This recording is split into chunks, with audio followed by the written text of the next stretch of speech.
Good. Phone's on airplane. Do not disturb. Let's rock out. Tell me when you're ready.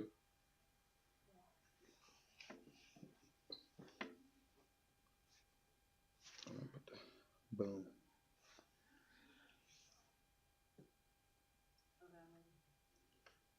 All right, what's going on, family? It's your boy, Mr. Grow Your Business, and I'm here with my co-host, Mr. Sterling Brown. the real Sterling Brown, right Yes, here. sir. And we got a special guest in the building today. I just met him this week. Sterling brought him to my attention. We chopped it up, and I just love the vibes. I love the energy. Another young king out here killing the game. And this is the Profit Off Passion Success series. We talking about the things that suck in business and how you were able to overcome those things. And I think this young king has a lot of great stories, a lot of things that he's been able to overcome, and now is killing it out here and potentially going to keep growing to even bigger heights, which is what we're looking forward to. So I want to just introduce him, give a little bit of backstory, who you are, what's your name, what you do, my brother. My name is Joshua Shepard. 21. Own the trucking business. Got 3 trucks. Nice. I'm from Atlanta. Nice. So his name is Money Making Josh in the building. You already know he here to get a bag. So you say correct me if I'm wrong, but you just turned 21. So it's not like you've been 21. I turned 21 January 21st. 21st, 2 weeks ago. He just turned 21. So now he already has three trucks, 18 wheelers. These are not box trucks. These are not the simple 3,000. Go get them on the block. This is you got to have a system and a process in place to try to get these type of investments.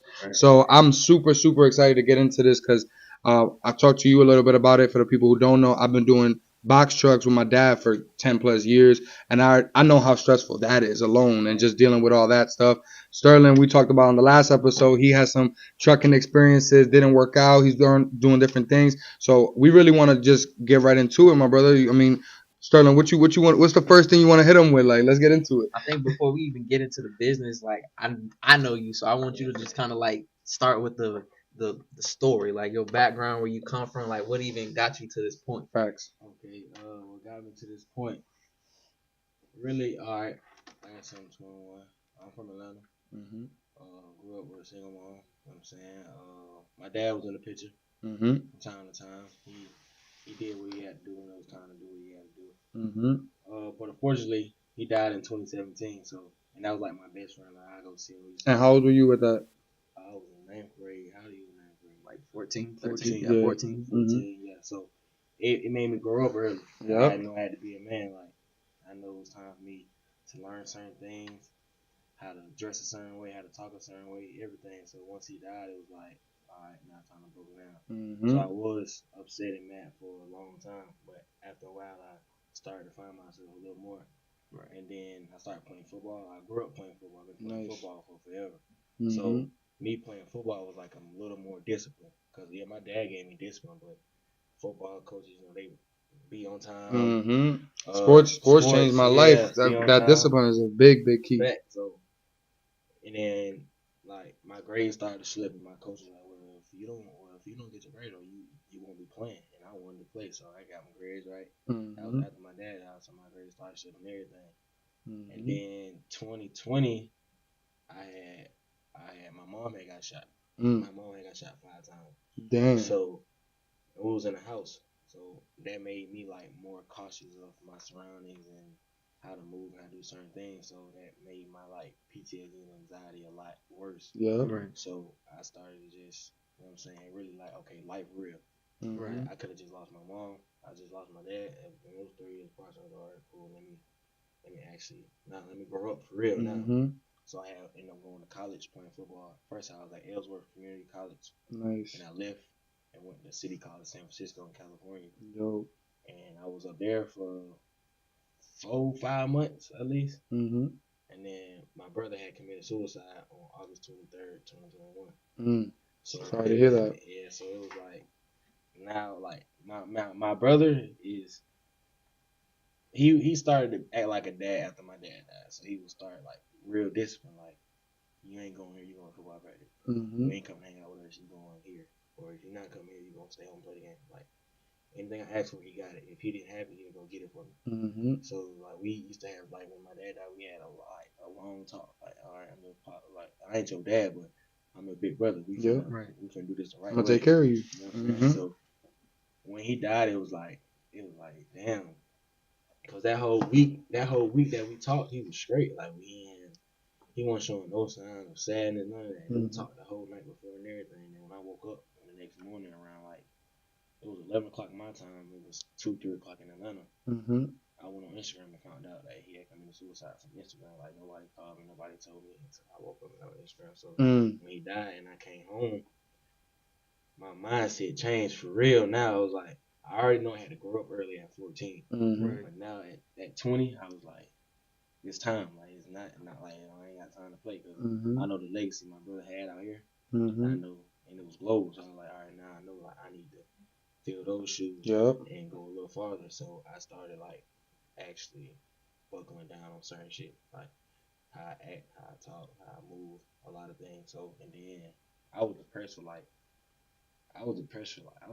a minute. Like I was pushing people away, like bad. Like I didn't want to talk, I wasn't eating, I wasn't doing that.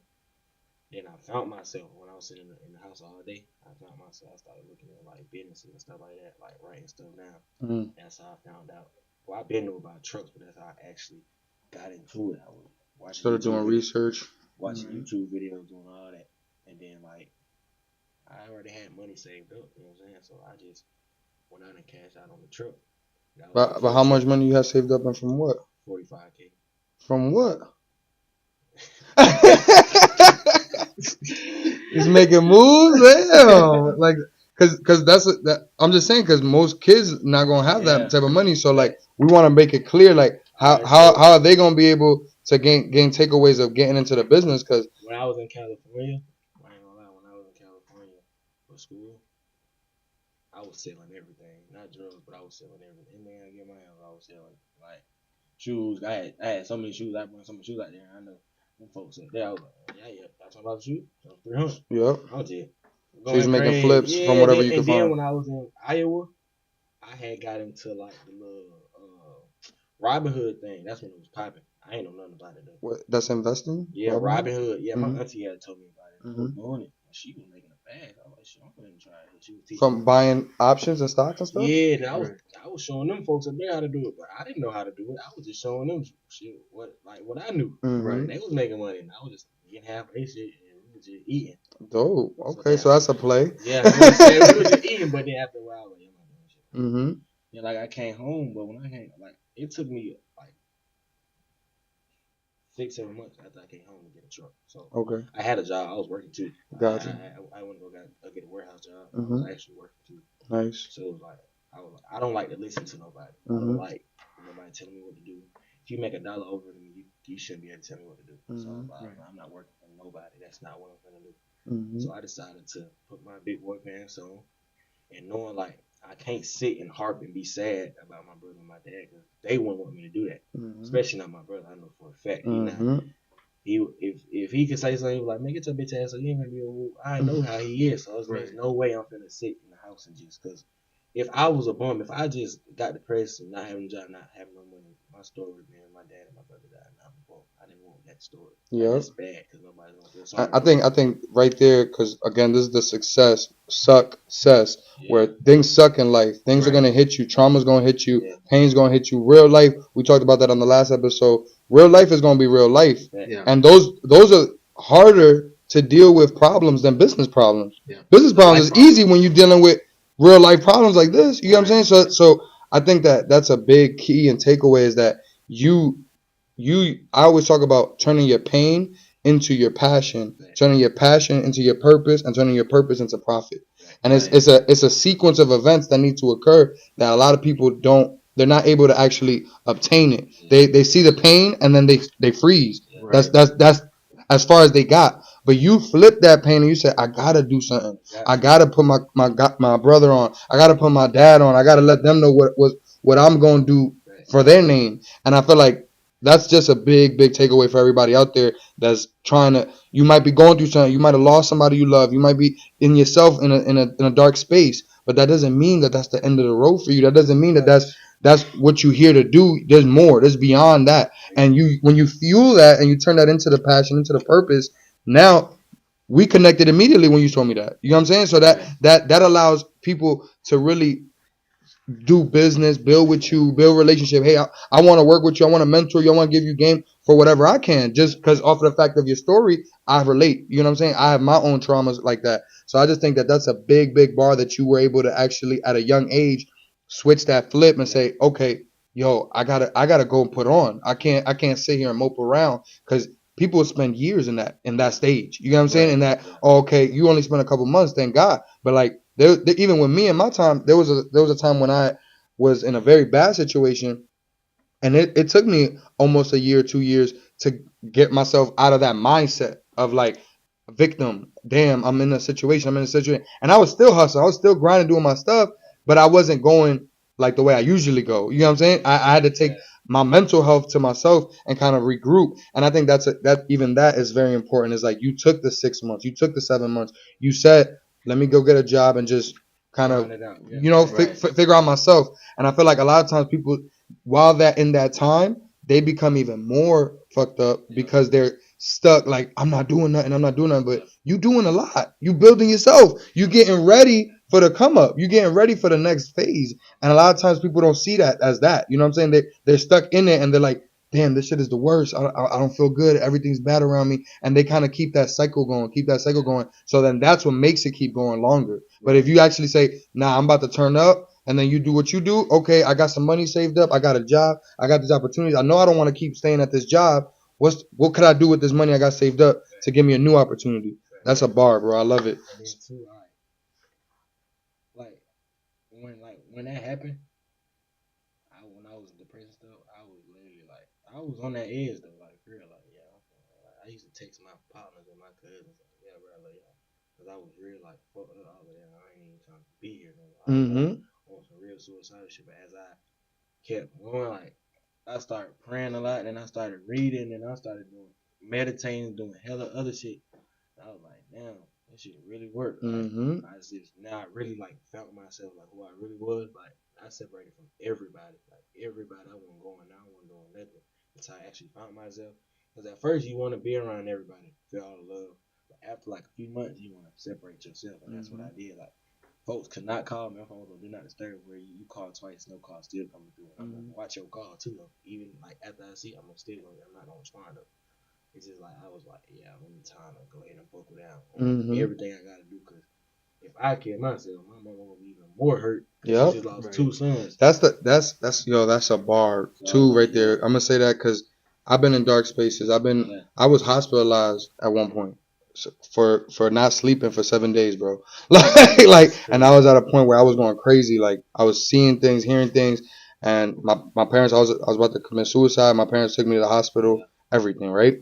I say all of that because the thing that hurt me the most when I lost my god brother in 2012 to suicide was he didn't get to see his mom. Yeah. He didn't get to see my mom. All of you know what I'm saying, the family, and how much it hurt, and how like even me as his god brother, how much it hurt me personally. Like, and I feel like if you start to think of those things, that also becomes a passion to like, I gotta do something for them. I can't not be here for them. Like whenever I'm in a dark space in my mind, or I'm feeling anxious or stressed or depressed, I always go back to think about what is my wife gonna do? What is my mom gonna do? What is my little brother's gonna do? You know what I'm saying? Because at the end of the day, if I'm not here, I seen what that could do to the family. I can't do that. You see what I'm saying? I can't be that the person that does that after I've seen it already. So that I think that's super important for people to think, because sometimes we don't feel like we gotta live for ourselves, but sometimes we gotta understand that we are willing to live for others. You know? And what one of my partners told me, he was like, "They did, but we gotta still move on." That's the fucked up part. Yep. Like he told me that, and then too, my mom and them trying to make me get therapy. I told her I can be myself. I can self therapy myself. I can self therapy myself. I don't need therapy. I know me. I'm not gonna go talk to a lady who don't know me from a can of paint and tell her everything. I'm not doing that. The only thing she's gonna do is kind of agree with me, or she's gonna say some shit I don't want to hear because it's not true. So I was like, nah, I'm not doing it. I think to me, I was very against therapy, and then when I went to the hospital, I had to get therapy. There was no option for me to get out. So that was a very different experience for me. Especially I'm minority Dominican. My parents is super Spanish. Like they don't believe in that stuff. You know what I'm saying? So like they look like we all had to go to therapy. Like and I had to be able to vent and talk to my dad in ways I never talked to him or my mom and stuff like that. And the thing I think that is very useful with therapy is that you're getting a third party perspective from your life, so it don't feel like if your partner tells you something, your cousin, you like, bro, come on, you just like me, or you been with me the whole time. How you even think like that? But when it's a third person that don't got nothing to do with you and they tell you something that's like, why are you talking to this person like this? Like, did you ever think that it could be this? And then you're like, oh snap. Like it's just a whole nother, perspective on it that really opens up your eyes. So that was the value that it came to me. Like one of the things that one of my therapists said that was a bar, he said, Chris, your brain was at 120 light bulb, like bolts of energy, right? Because I wasn't sleeping, so I was like so up, but my brain was only supposed to handle 100. So it was 20% over capacity. So he studied this stuff. He understands how the brain works. So those are things that I wasn't aware of. So it wasn't that I was going crazy. It was that I had exhausted myself to the point where I didn't have proper senses anymore. You see what I'm trying to say? Right. So like that type of insight allows you to really start to, okay, that allowed me to, like you said, give myself therapy. Okay, now I'm understanding what the situation I'm in, why I feel this way, why, because I would get aggravated, I would like bug out angry, like, but it was because my senses weren't properly regulated. So when you and it all came back to sleep. So if I wasn't sleeping too much, like I said, so that was causing me to have, like, when you don't sleep, you hungry, you mad at people, like you cranky, like it was those type of things, but it was just extra. You see what I'm saying? Right. And I feel like that's really important for people to understand, that you got to understand yourself, but you got to also be able to tap in with those around you and the people outside, third parties that could potentially lend a helping hand. You know what I'm saying? I'm very happy that you was able to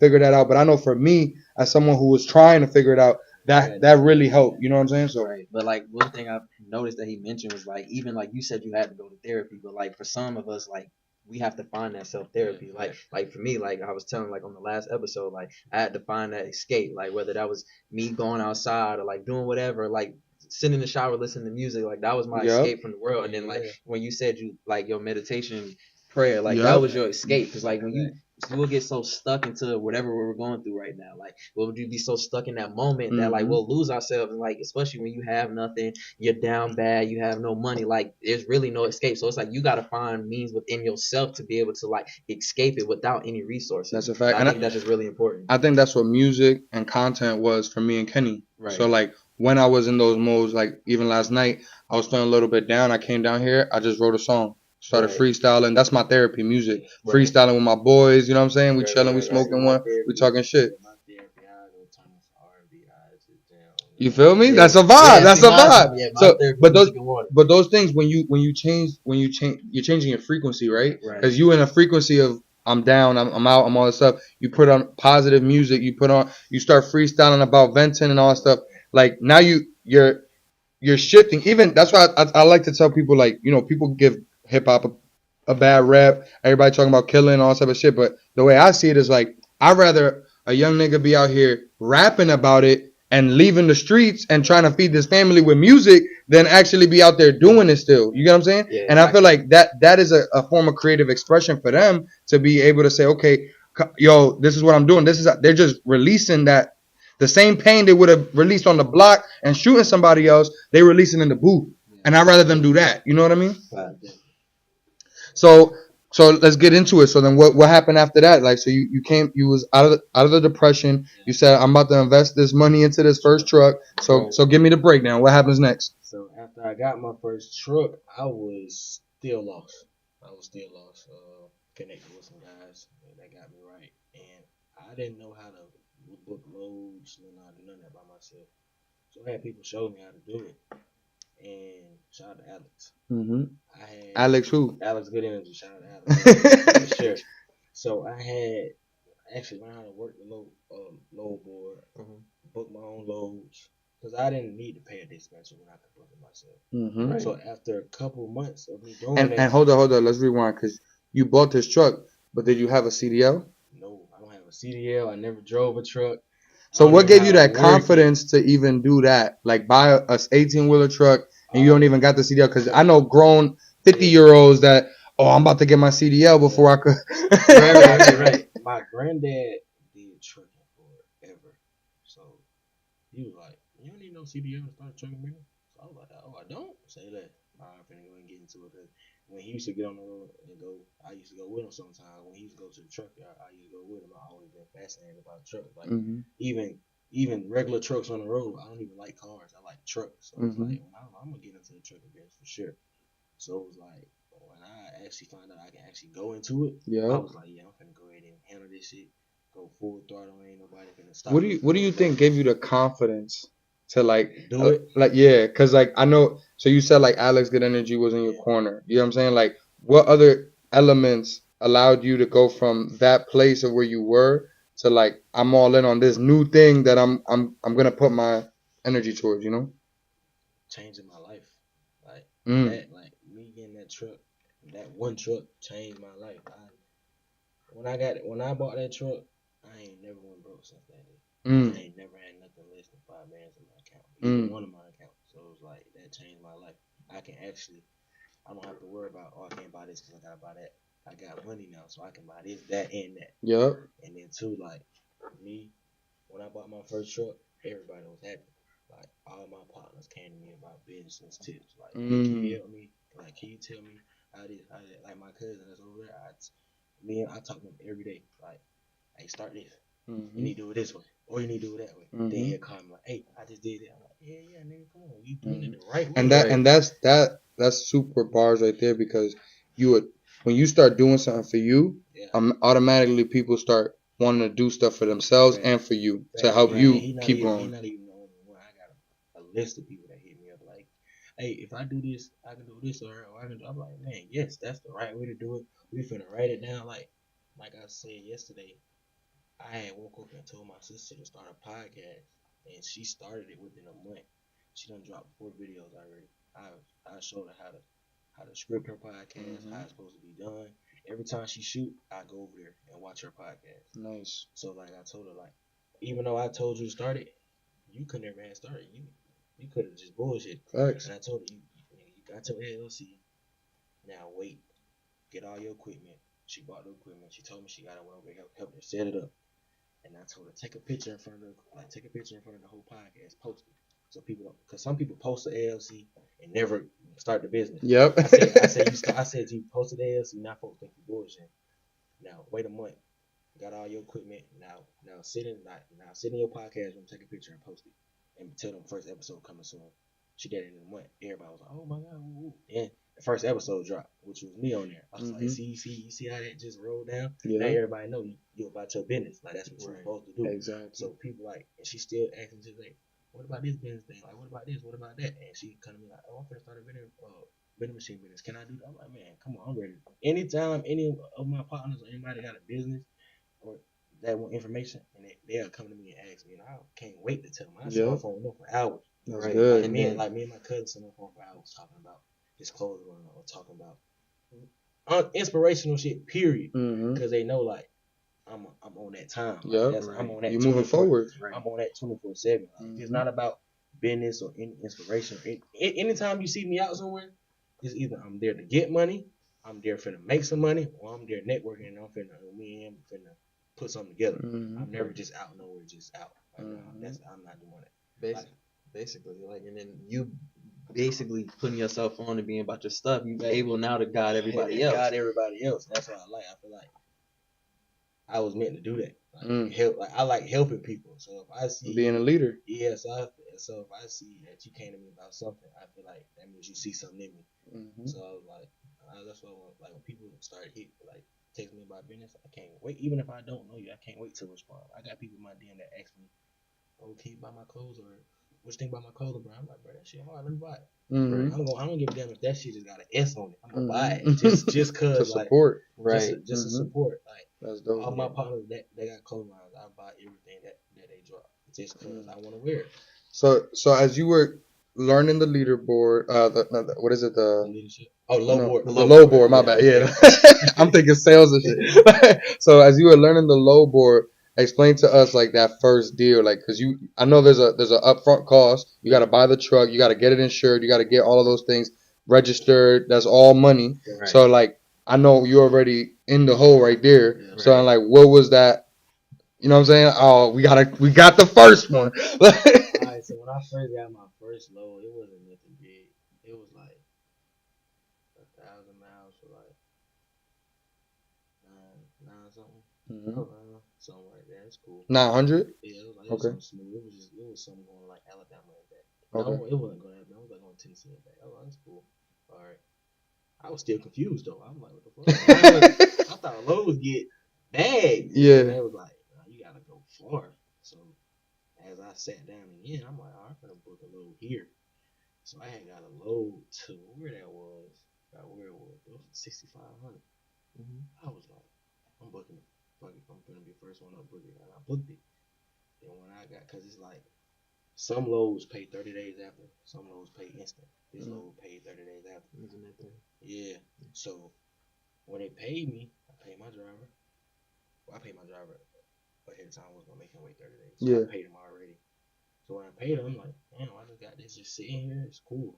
I like it. I'm gonna start doing this a lot more. Then. Because that money was coming in 30, so you was able to cover him and then keep making more money, and then it's all gonna come back together. I didn't have a dispatcher, so that means I have to pay my dispatcher 15%, then pay him. I didn't want to do that.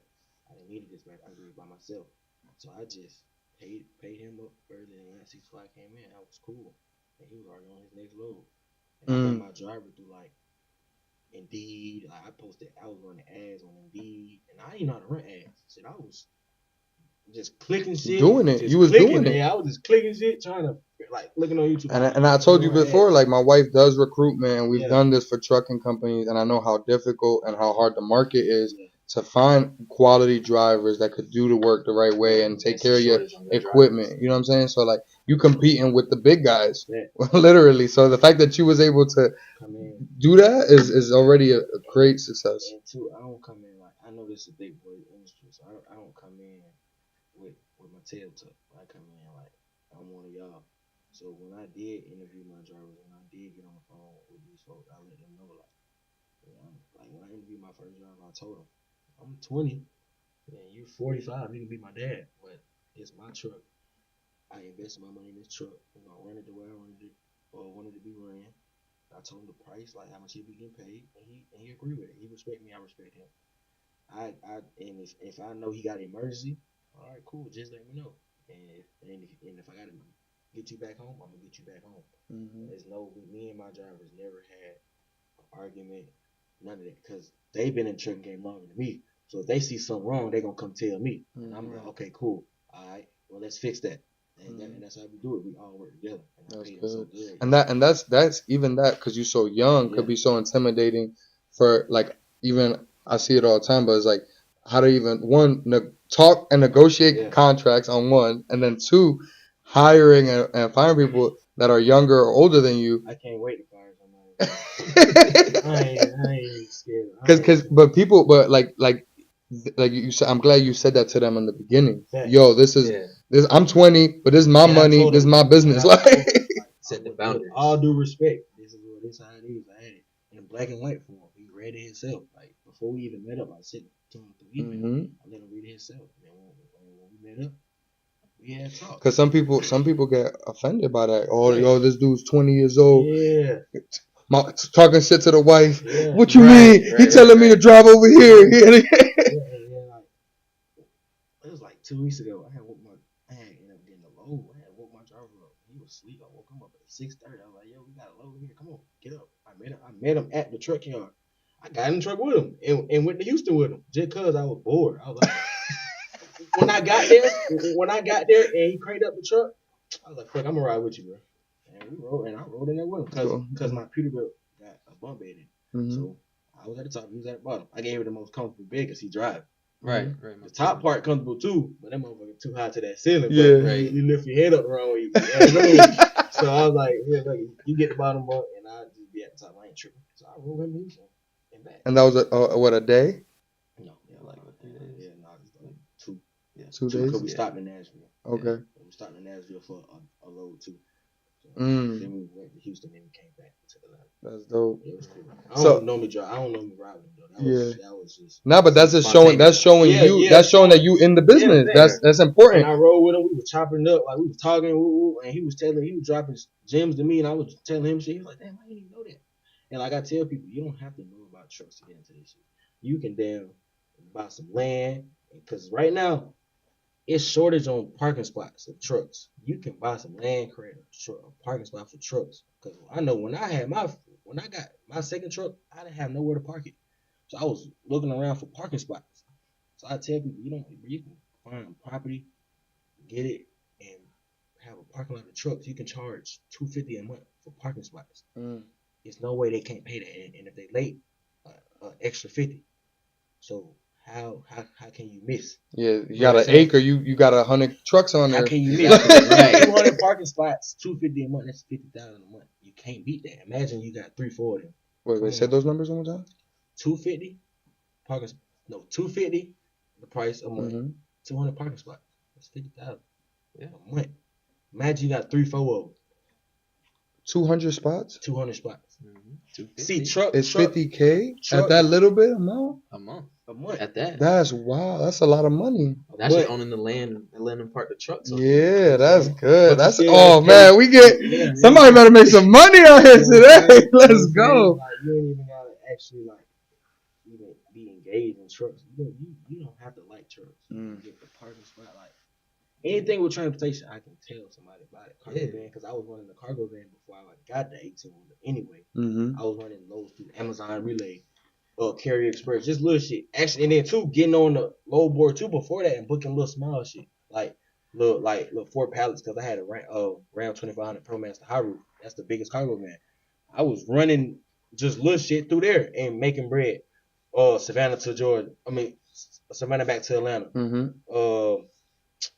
Coffee County back to Georgia. Like it was just simple shit like that, and you can make $600-700 a run. Now those on the cargo joints, you was doing that one? Yeah, I was driving myself because it's easy. You don't need the joint. I'm not going far. It's like a regular car. I'm not going far. I'm going.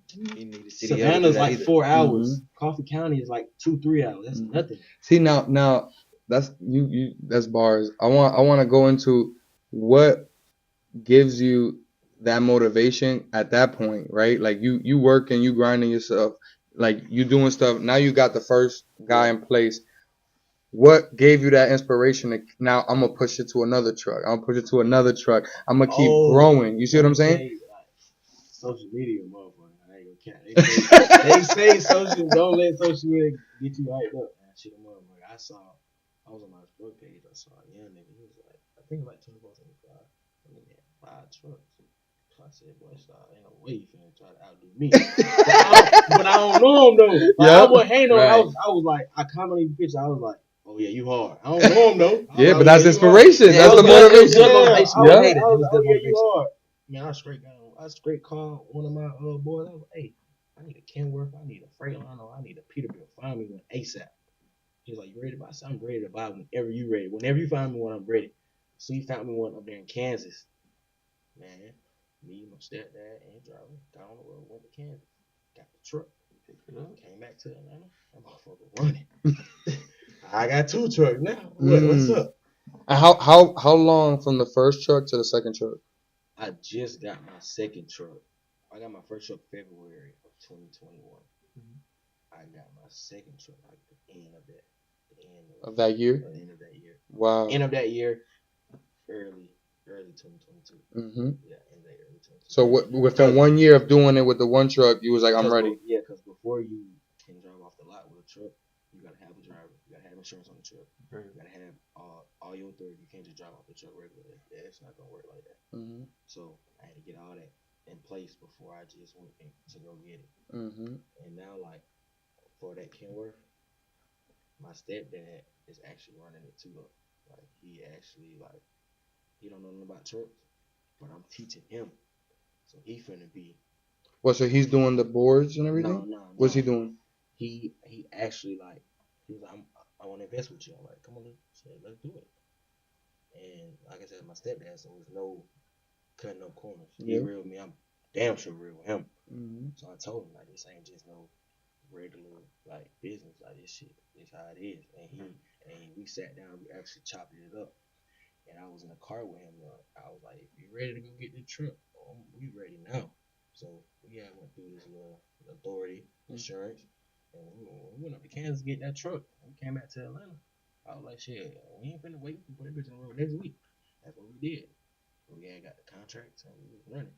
So But what is he like a passive investor yeah, side yeah, of like you just paying him out yeah, and he's there? Yeah. Okay. He's still in HIP. Mm-hmm. He's still in HIP with all the trucks. Like he's still like even when I got my first truck, he was HIP. Like he was like, "Oh, you got your first truck? Oh yeah, it's hard. I'm trying to get one." he was like, I ain't gonna cap. Out of everybody in my family, I feel like he was the most proud. Like he was like, damn, bro. Well, cause he don't watch me grow up from a little. You know what I'm saying? Mm-hmm. So he was like, damn, bro, for real, you? Oh yeah, I can't wait to. Oh yeah, woo. And every time like he'd be like, oh yeah, my partner do this, tap in with him. Or yeah, my partner got this, hit him up. Like, that's how my stepdad is. Like he don't hold no game. Yeah. Like, any type of business he know I can do or have the potential to do, he's gonna for sure. He's supporting that. He's gonna call me and be like, that's fire. Hey, like he got his own barbershop. Like he on his own barbershop. I tell my hey, go to that barbershop right now and come to Howard and ask for Wiz. He's gonna cut your hair for you. Mm-hmm. And we both do the same reciprocate, thing. right? So, I love that. Yeah. So that's okay. So 1 year after the first one, you bought the second one. Then how long till you got the third one? My birthday, January 25th. So just 2 weeks ago, you just got the third. Yeah. Congratulations. So you already had that one running for a year. The second one. The second one. So you had those two running for now. The first one was running for 2 years. Yeah. Second one running for a year. And now you're ready for the third. The third one's not running right now. Will Running right now. you still getting the paperwork? Yeah, nah. That and I want to get the insurance. All right, so when you get insurance on a truck, you want your insurance to be at a lot where it's accidents don't happen at. Mm-hmm. So like if you get insured to your house, they know it's cars coming in and out, basketballs, kids out there playing, anything happen. Somebody can hit a ball and then hit your car, bust your window. They know it's more stuff that happens to your truck if it's at that house. So when you insuring your truck, you want to have it at like not a bandit place, but like a truck lot, basically.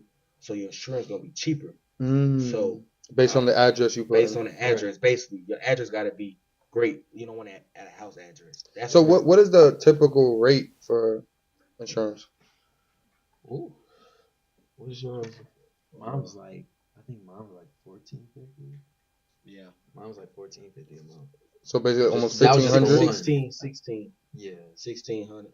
1,700. Depends on the truck. Yeah. Okay. Depends Truck on you. year. But Yeah, I heard I'm not. I don't do trucking at that level. So just explain to me, because I heard that once you get the insurance, technically now you officially like they distribute your stuff and like people start hitting you up for opportunities. Is that true? Normally that's when your authority gets activated. Like Oh, once your okay. authority gets activated, you start getting like a whole bunch of calls like from different people. Okay.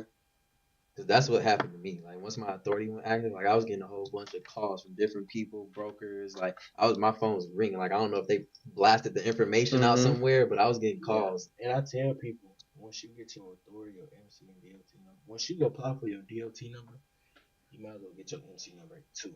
Yeah. So, cause your DOT number, you can only stay in the state.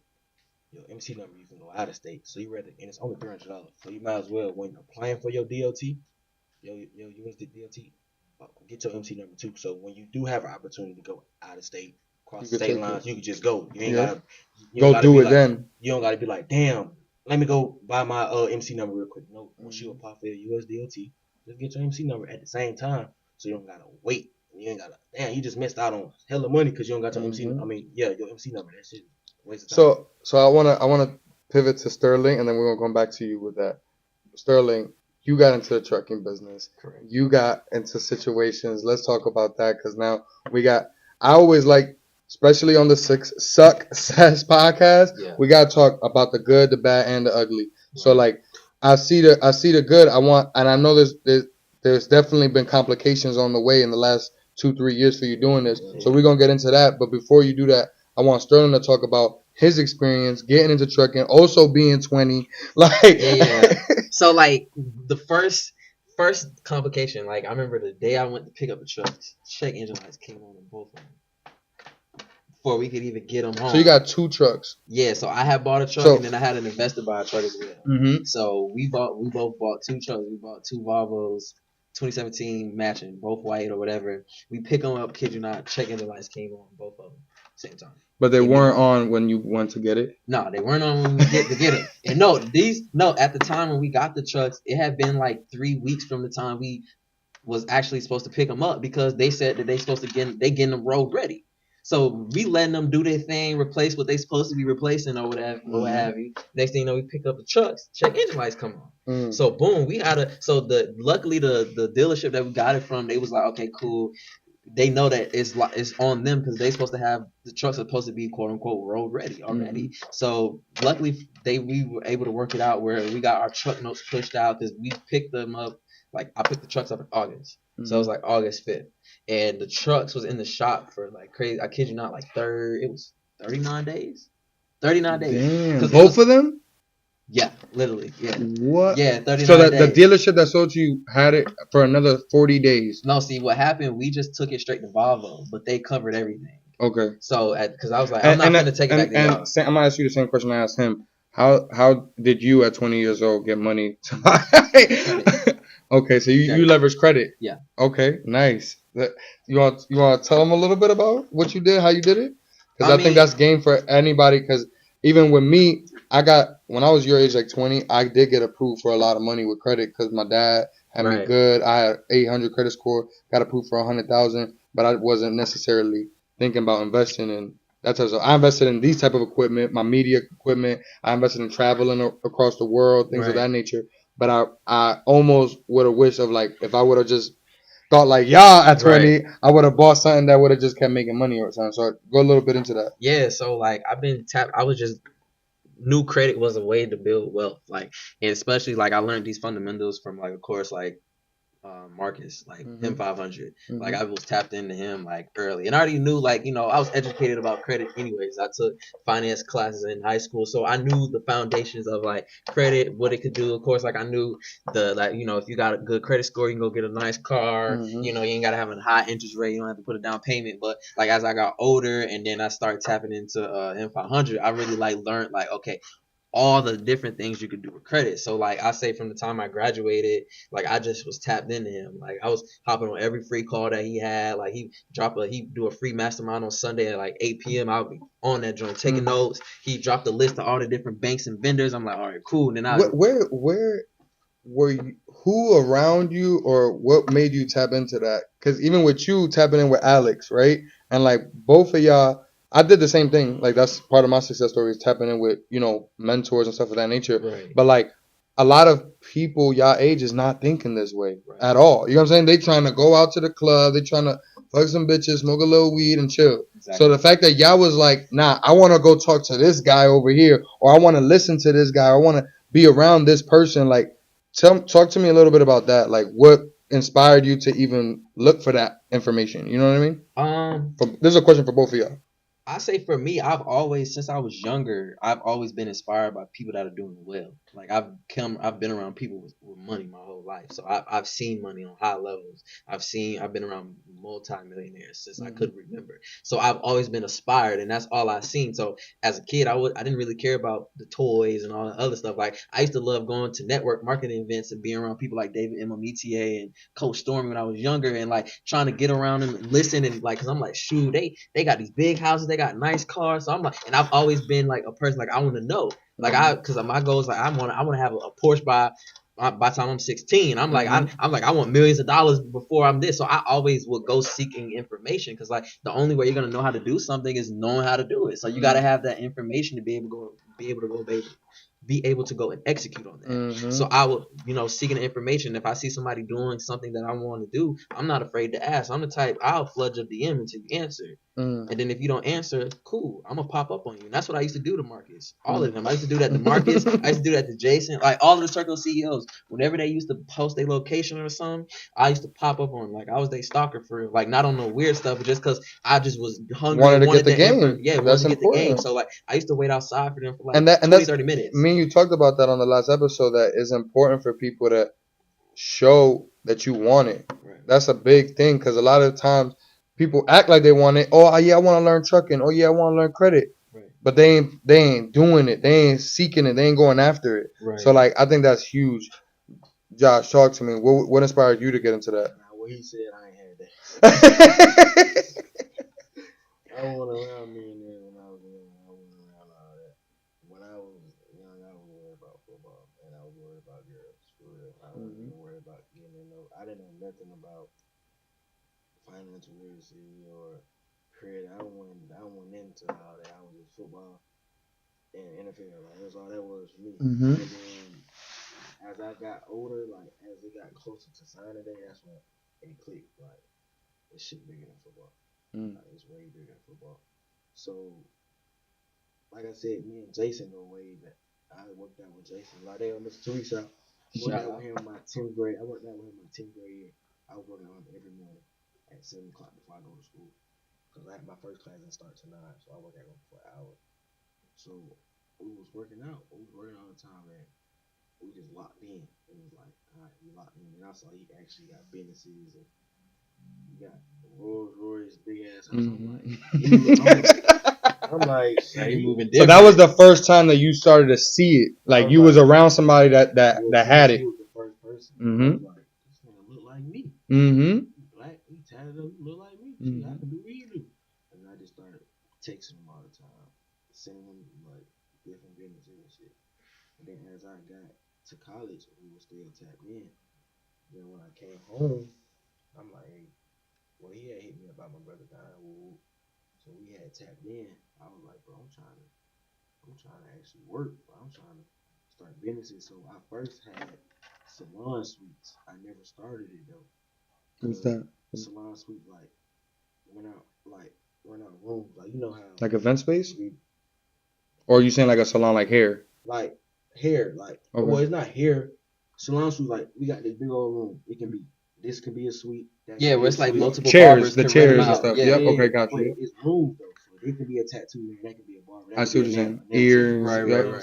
So I was gonna do that, but it didn't plan to fall through. I had seen all like that, like yeah. So I was like, that shit didn't work out. Like, let me think what I should do. Yeah, I got a new truck. Yeah, when I got my first truck, he had, because he was off Instagram for like 30 days. When he got back on, he was like, "You gonna be rich one day." I already know. You know what's up with me. Right. Like, shit, I got it from you. Mm-hmm. And he was like, "Go for it with Alex." And you had already bought the truck before you even talked to Alex. Before you was just like, you seen he was already in trucking. Was 2 weeks out already in trucking? No. He was previously. Yeah, he was previously in trucking. Yeah, because he used to drive trucks, right? Yeah. Mm-hmm. So he was like, so when I posted, he was like, "You gonna be rich one day." I already knew it. I was like, I commented out, like, "I got it from you. You gave me the game." Shit, I'm looking at you. I'm like, shit, I can do what you do. Yeah. Right. So then he was like, type in Alex, and then shit, I started watching Alex page. I'm talking about from the first video he made. I'm watching that video to the top. Mm-hmm. And I was like, trucking where it's at, saying that he had Ferrari, the Maybach, that. Right, the big house, like, all of that. I'm like, hell no. I know I can do this. This shit ain't nothing. Right. So it was like, then it's not even. I'm not only just doing truck. Like, I'm got shit going everywhere. Like I got so many. Like my cousin tell you, I got a book at the crib. It was like it say Road to the Millions. I swear to God, I got 30 different businesses on it, and I'm starting 2 this year. I got so many businesses, and I write my shit down, so I know make it plain. Make that shit plain. Shit. Mm-hmm. I say you got what somebody told me one time. They need to say he said so I can't think of it, but I write everything down. Why not? Mm-hmm. So when I go back and look at it, I know what business I'm gonna start. There's some businesses that I know I'm not gonna start for another 5-6 years. I just got it written down, so I know at that time I'm gonna start it because I got the actual year that I'm gonna start it in. So I got 2 of them. I'm gonna start this year. Really, this summer actually. This summer coming up.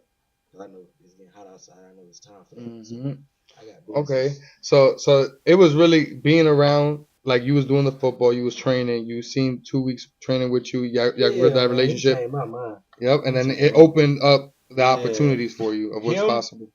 That I don't know if y'all listen to Waka Flocka, but Waka Flocka for sure. Like Waka dropping game.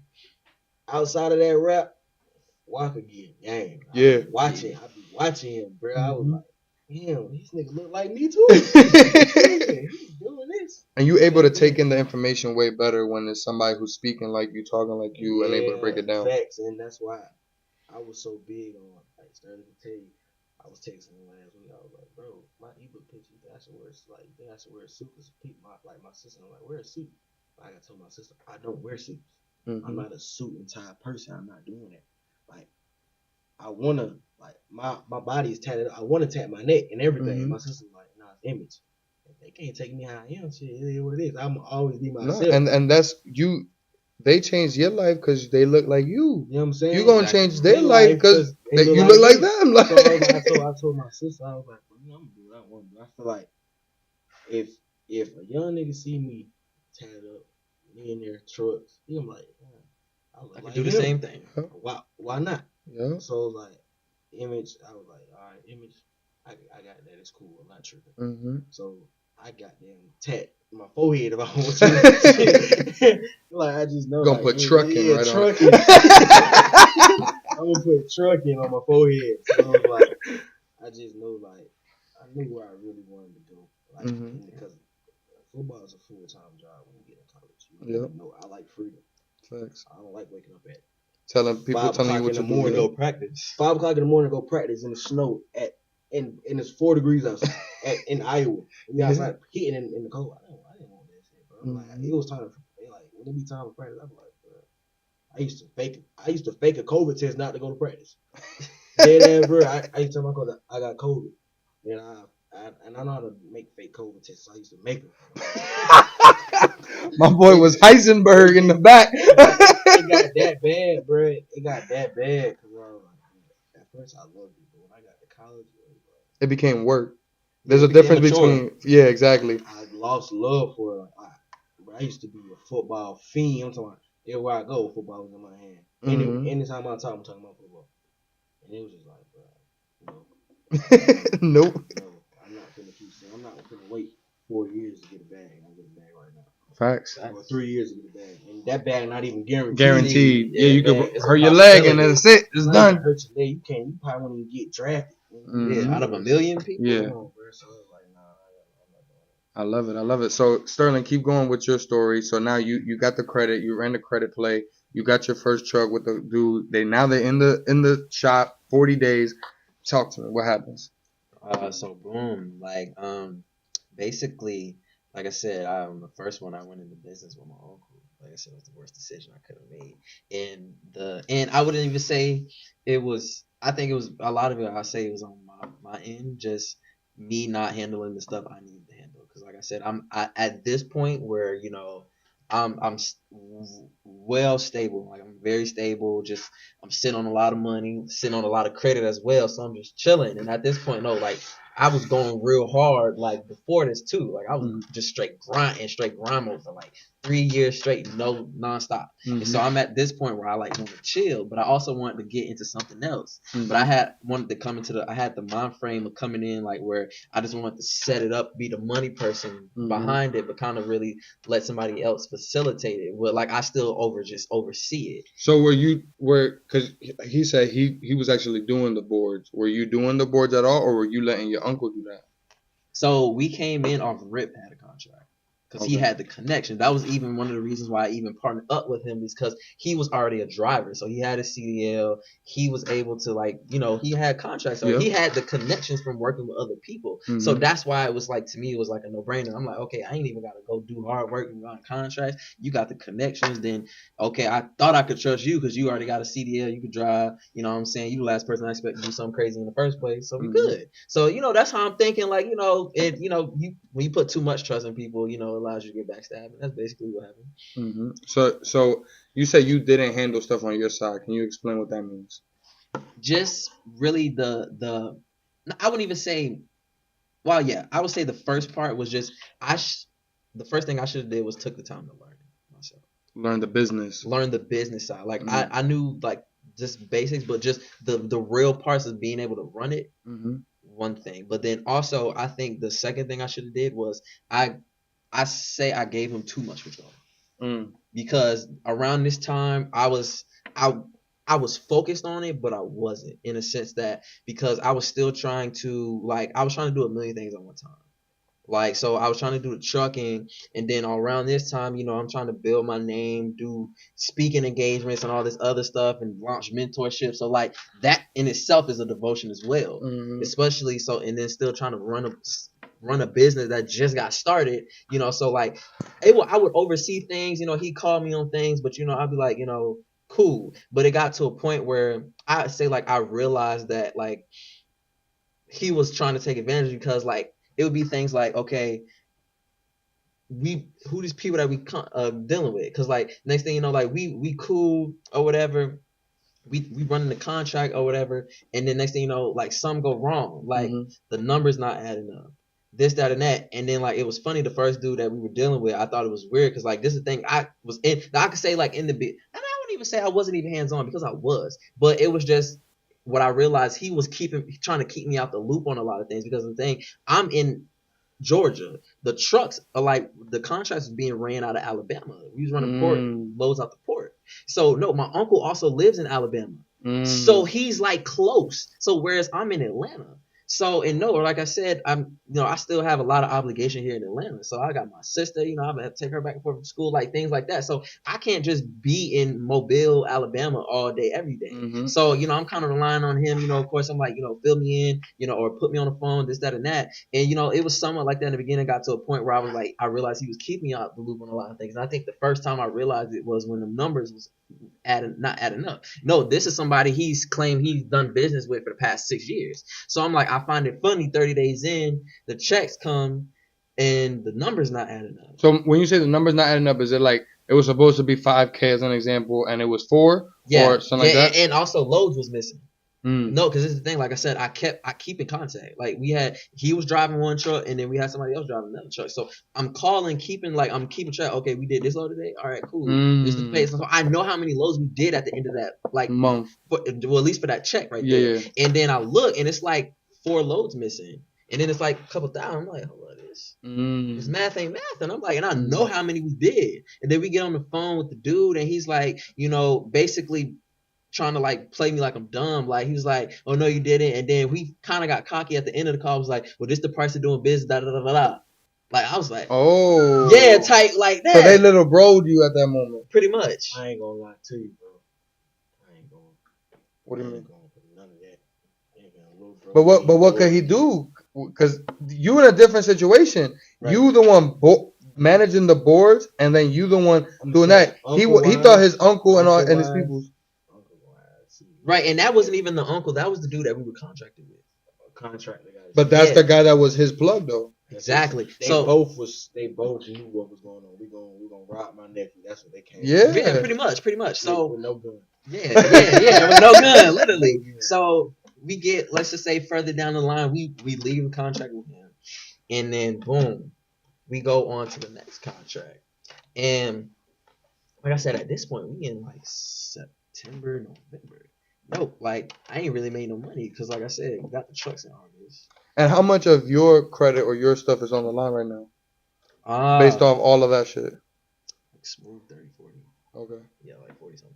Because no, during this period, like, because like I said, he ran a smooth one on me. Because like this is the thing, like I said, I fronted up everything, like the cost, everything. Like he was just more so like a good connection. So I'm like, okay, we can make this thing work. Like I have the money, but you also have the relationship. So let's just make this work, and we can really run it up. And, I could use, because he never really ran a business. So I'm like, that's where I come in, because I've had a business before, so I know how to run a business or whatever. So that's what it was supposed to be or whatever. So like I said, we got the trucks. We went 30 days, and then matter of fact, it went back in the shop like a week after it going back in for like something simple because like Volvos do tend to have like a problem like with their electrical system or whatever. Yeah. Oh, for real. Yeah, not the worst, but there's Not like, the best. yeah, it's not the best. Like I say, it's Because like, I know like Peterbilt and all those joints is like I those. told him twice, bro. When you get another truck, don't get my yeah. And the only reason thing is I wanted a Freightliner, but this is the thing. What's a Freightliner? It's another 18-wheeler. Oh, brand? Okay, yeah. got it. And I was the thing. I didn't want to get a Volvo. The thing is what happened, like we was going, this is the thing, like a lot of people see me like being young. So this is the thing, like I kept having to run around with dealerships because they see me like young. So they coming in off rip, like trying to knock me over the head. Like I remember one person, like I know I'm sitting at almost 800 credit score, credit report stacked. Like I've got a great credit report to be 19. Like the average adult don't even have the type of credit report I had at that time. So I'm like good. So I'm like, look, this is what I want to do. I have got the authority. I have my uncle. He's the CD. So I'm like, if I want to pull the truck off the lot today, this is what I got my CDL driver. This is what we're gonna do. Like I had so many people like try to hit me over the head on down payments, or like they'll send me through the worst. Like I'd be like, oh yeah, come back 45,000 down. I'm like 45,000 down on a $60,000 truck. I'm like you're crazy. Because they seeing me, like they seeing the numbers, they seeing my bank statements, they seeing all of that. So they're off rip trying to knock me off the head. So I kept running into that problem at a lot of these dealerships because they see me as young. So no, this is the thing, because it was funny. This is how I really knew like a lot of people was getting me over the head, because before they even ran my credit, the lady told me $6,000 down. She was like, the average is like 10% or whatever the truck was. So the truck was 60. So I'm like, okay, so around like anywhere. But she was like, that could be range. But she was like, especially if you got good credit, I would say 10%. So it would be 6, maybe anywhere between 6 to 10K you might have to put down. So I'm like, all right, cool, yeah, no, I got good credit. Go ahead and run it. Boom, next thing you know, 40K, 45K. Like 45K. But what was their excuse? Like, because you're at risk or something? Like, because you're That's young? That's what they tried to put it at. But this is the thing. Like, he had the experience. Yeah, so you're supposed to have already like credit with that, right? Exactly. And then the authority, it was also an authority that he had just sitting, so it was not an old authority. I mean, it's not a new authority. It was old. It's, at this point, 6 years. I just reactivated it. I got it all back up. So did you experience anything like this? How was it that you? But sometimes when you reactivate your authority after a long period of time, they change your DOT number. I think that's how did they change yours? I heard they changed. That's what I heard a couple days ago. Off some of the podcasts I was watching. And what does that do? They just give you a new one. Yeah. But what does that mean though? That means you can't do nothing without an MC and DOT number. Yeah. You can have you can start up an LLC and you can call it truck or whatever. But if you don't have your DOT or MC number, you cannot run. DOT3, all that. You cannot run. So, but you is kind of different because you. I didn't go through it. But you also had cash, yeah, because you went to a used person, like right? It was already. Yeah, I had my grandma had a truck for a long time. Like, he know folks that been doing it. Man, I was at my truck yard the other day, and the dude came to me. He was like, "Who your granddad?" I was like, "Must be." He was like, "It must be grandson." Oh, that's a trucking god. I'm like, yeah, I called my granddad and said, "Man, these folks are good. Talking about you." So my granddad knew a guy.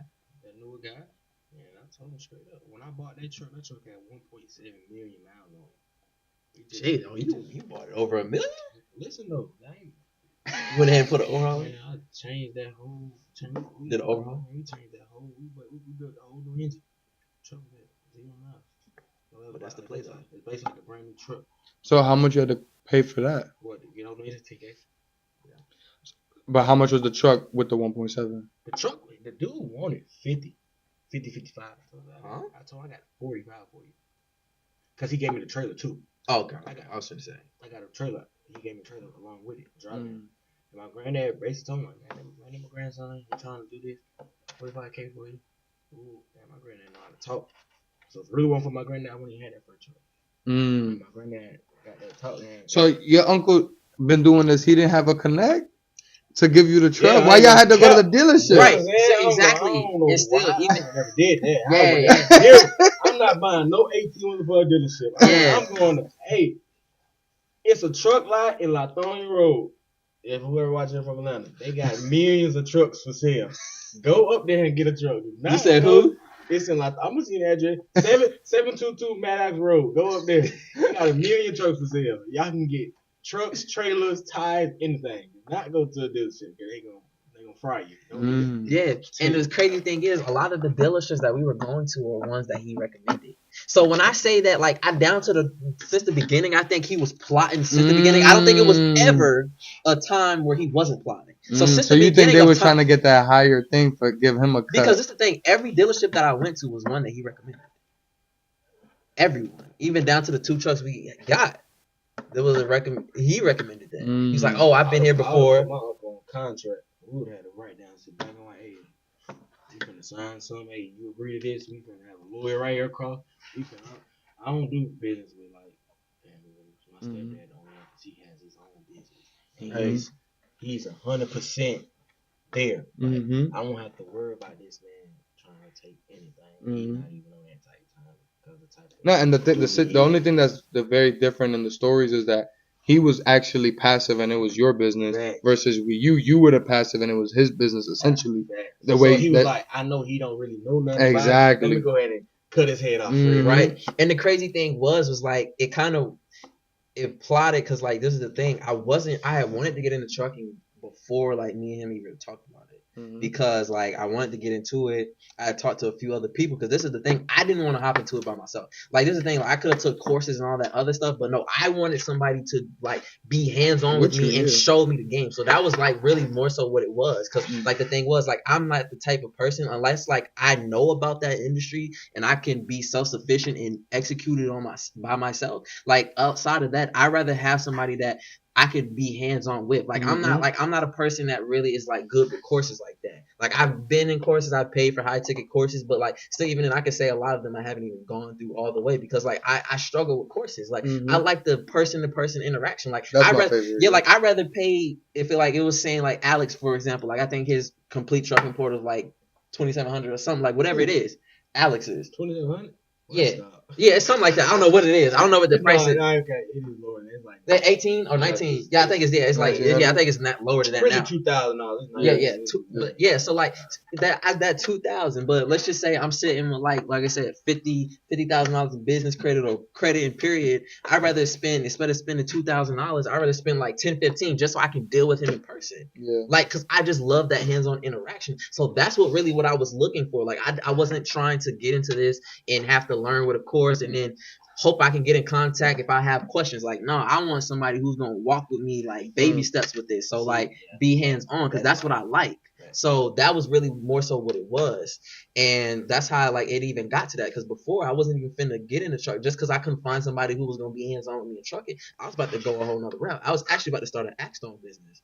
Like I was going what axe throwing? Like one of the axe throwing places. I was gonna start one of those because those are $1 million industries as well. So I was gonna get into that, and like I was already in the process of looking at spaces, all of that. Because before I even was going to execute on that, I was trying to execute on trucking. But I couldn't find nobody. I talked to a lot of people, my family, people who I knew had trucking companies or had successful trucking companies, but like nobody was really trying to walk me through the process. So I'm like, okay, well y'all don't want to do it.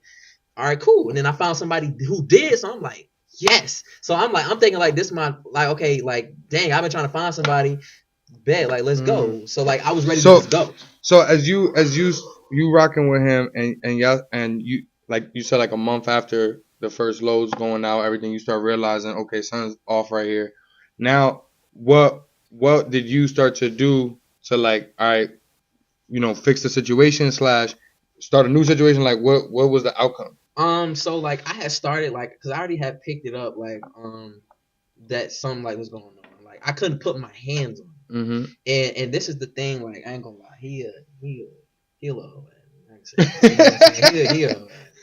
So like I had like even with him, like still even now I have to play my cards. Like he still got the truck or whatever, and I'm allowing him to have it. Like, cause for right now, because of the fact that like it's a whole bunch of legal stuff. I gotta send cease and desist letters. Cause like I've been arguing back. Like if I oppress him, like he's the type he can press me, but the moment I press him, he goes in the shell. He don't want to talk. Like, he'll block me. Like he's one of those. Like he can't handle confrontation. I'm gonna download every Text Now app, every Magic Jack, Yeah. every app. Yeah, and I did that. That's what I'm saying. Like he can't handle pressure. He can't handle pressure, and I realized that. So I got him with that. So I allow him to kind of just do his little ways, like just But to like, see. so then now is he paying you for the truck that he has as yours, or are both trucks yours? Because you said you put up the money for both. No, I put up the money for one of them. For one of them, Yeah, okay. So the other one the one I put up the money for, yeah, he still has it. But it's cool because of the fact that because it was also weird, and I also think that like it was in on it too because it was weird. Every place that I went to, they recommended that he had to be on the application to get my truck because it was going on credit. Because I was like, I just want to put it on my name. They was like, well, no, like if you want to take it off the dealership, you got to put it in his name. So like I said, I think he was also part every dealership we went to. I think he was partnered in with them. Like he either had to know people in there because, like I said, these are great. Technically, if he's on the loan, he's like a co-owner with you. Exactly, but this is where I got it because at this point I don't even have to come out of pocket. I told him I'm not paying, so that's why it's forcing him to pay it. So it's cool, but it's the thing. Like I'm still in the process. I'm finna confiscate the truck like in the next couple of days. Like he's also finna get booked and go to jail for fraud and embezzlement because he was partnered up with the people that we were contracted to steal money. So that's illegal. You know what I'm saying? We're business partners. This is legal paperwork because, he got a street background a little bit. So he probably thought this was some street stuff. Nah, I'm smart. Like this is business. This isn't no street ordeal. So when you start doing things on a business level and you decide to do some shady stuff, there's repercussion that come behind that. So yeah, so basically that's really what it was. And like I said, that first contract, it didn't go right. And at this point, like I said, and the reason why I even really went in with him was because there was another uncle. It's another uncle who's real shady. Another uncle. You got some fucked up uncles, Kyle. Yeah, but your uncles is different. And this is the crazy thing, and like I said, like I think they was also like kind of somewhat in on it too, because he like my uncle, one of my other uncles, like he's big corporate, he's real big in corporate America, but he has like a lot of other businesses, and what he does is he's the type of old head where he's not even old, like this nigga made every late 40s, but he's the type of old person where he feels like if he orchestrated something, he's entitled to like a piece of the pie. So like if I tell Josh, hey bro, go start this business tomorrow, I'm gonna just keep giving you ideas and sauce, I deserve 50%. He's one of those. Or like he wants you to put up the money, or he want to start a business but you put up all the money and he just eat. Right? So like he's crossed my mom on that, and he crossed him too. So at this point, your other uncle, yeah, the one who I did the truck company with. So at this point, I'm thinking like, okay, cool. Like I already know how he is. No, so at this point, he's like at a down bad spot. So I'm like, he's like, because he did business with him. He had like $100,000 sitting or whatever, and basically he got done through him, like where he at the bottom. So I'm like, all right, cool. I already know how it goes. And then my uncle wanted to be in. The other uncle wanted to be on the trucking company too, but I already know how he was. I'm like, hell no, like. I ain't doing nothing with you, cause I'm like, well, I kill you. I kill him. I'm like, man, I kill you for real. Like, nah, I'm not gonna do that. So I'm like, all right, I'll give him a chance. Yeah, I was like, so he got mad that we cut him out or whatever. So I just kept it with him. So or whatever, cause I'm like, I'll help you out. Da, da, da, da. This could be a chance to like get some bread back in your pocket. You know. So so the uncle that you were in the trucking with, he got played by the other uncle, and that's why you was like, I could trust him and we could do something. Yeah, because I already know how that is, because he cut my mom on a lot of money. Like he cut my mom out of hundreds of thousands on business deals that they did. So I know how shady he is. So I'm like, okay, cool, whatever. We got that, and that was really the foundation of like, okay, we'll really even put that in place. Yeah. Or whatever. So so now I want you to tell me from your perspective, starting out with the first truck, second truck, now you get into your third. What was the main problems that occurred for you? Truck being messed up, like you said, you had to do the new engine, different type of stuff. Give us what was that like? How were you dealing it? What was the stress like? Maintenance, and sometimes around like the end of the year, freight get low, so your truck is sit. That's really all I had. I never really had like what he had to go through. So Like maintenance is really the big thing. But when you say maintenance, like, cause that's I like I said, I did box trucking, so I already know. But you know how that maintenance. I know how that maintenance is mad annoying. So it'll hit you on one day, you don't even expect it. I get mad and I'll be like, all right. Like the other day I told you I had to pull out 2,500 to get some fix on the truck. It's like it'd be little stuff like that, and I just go, all right, bet it is what it is.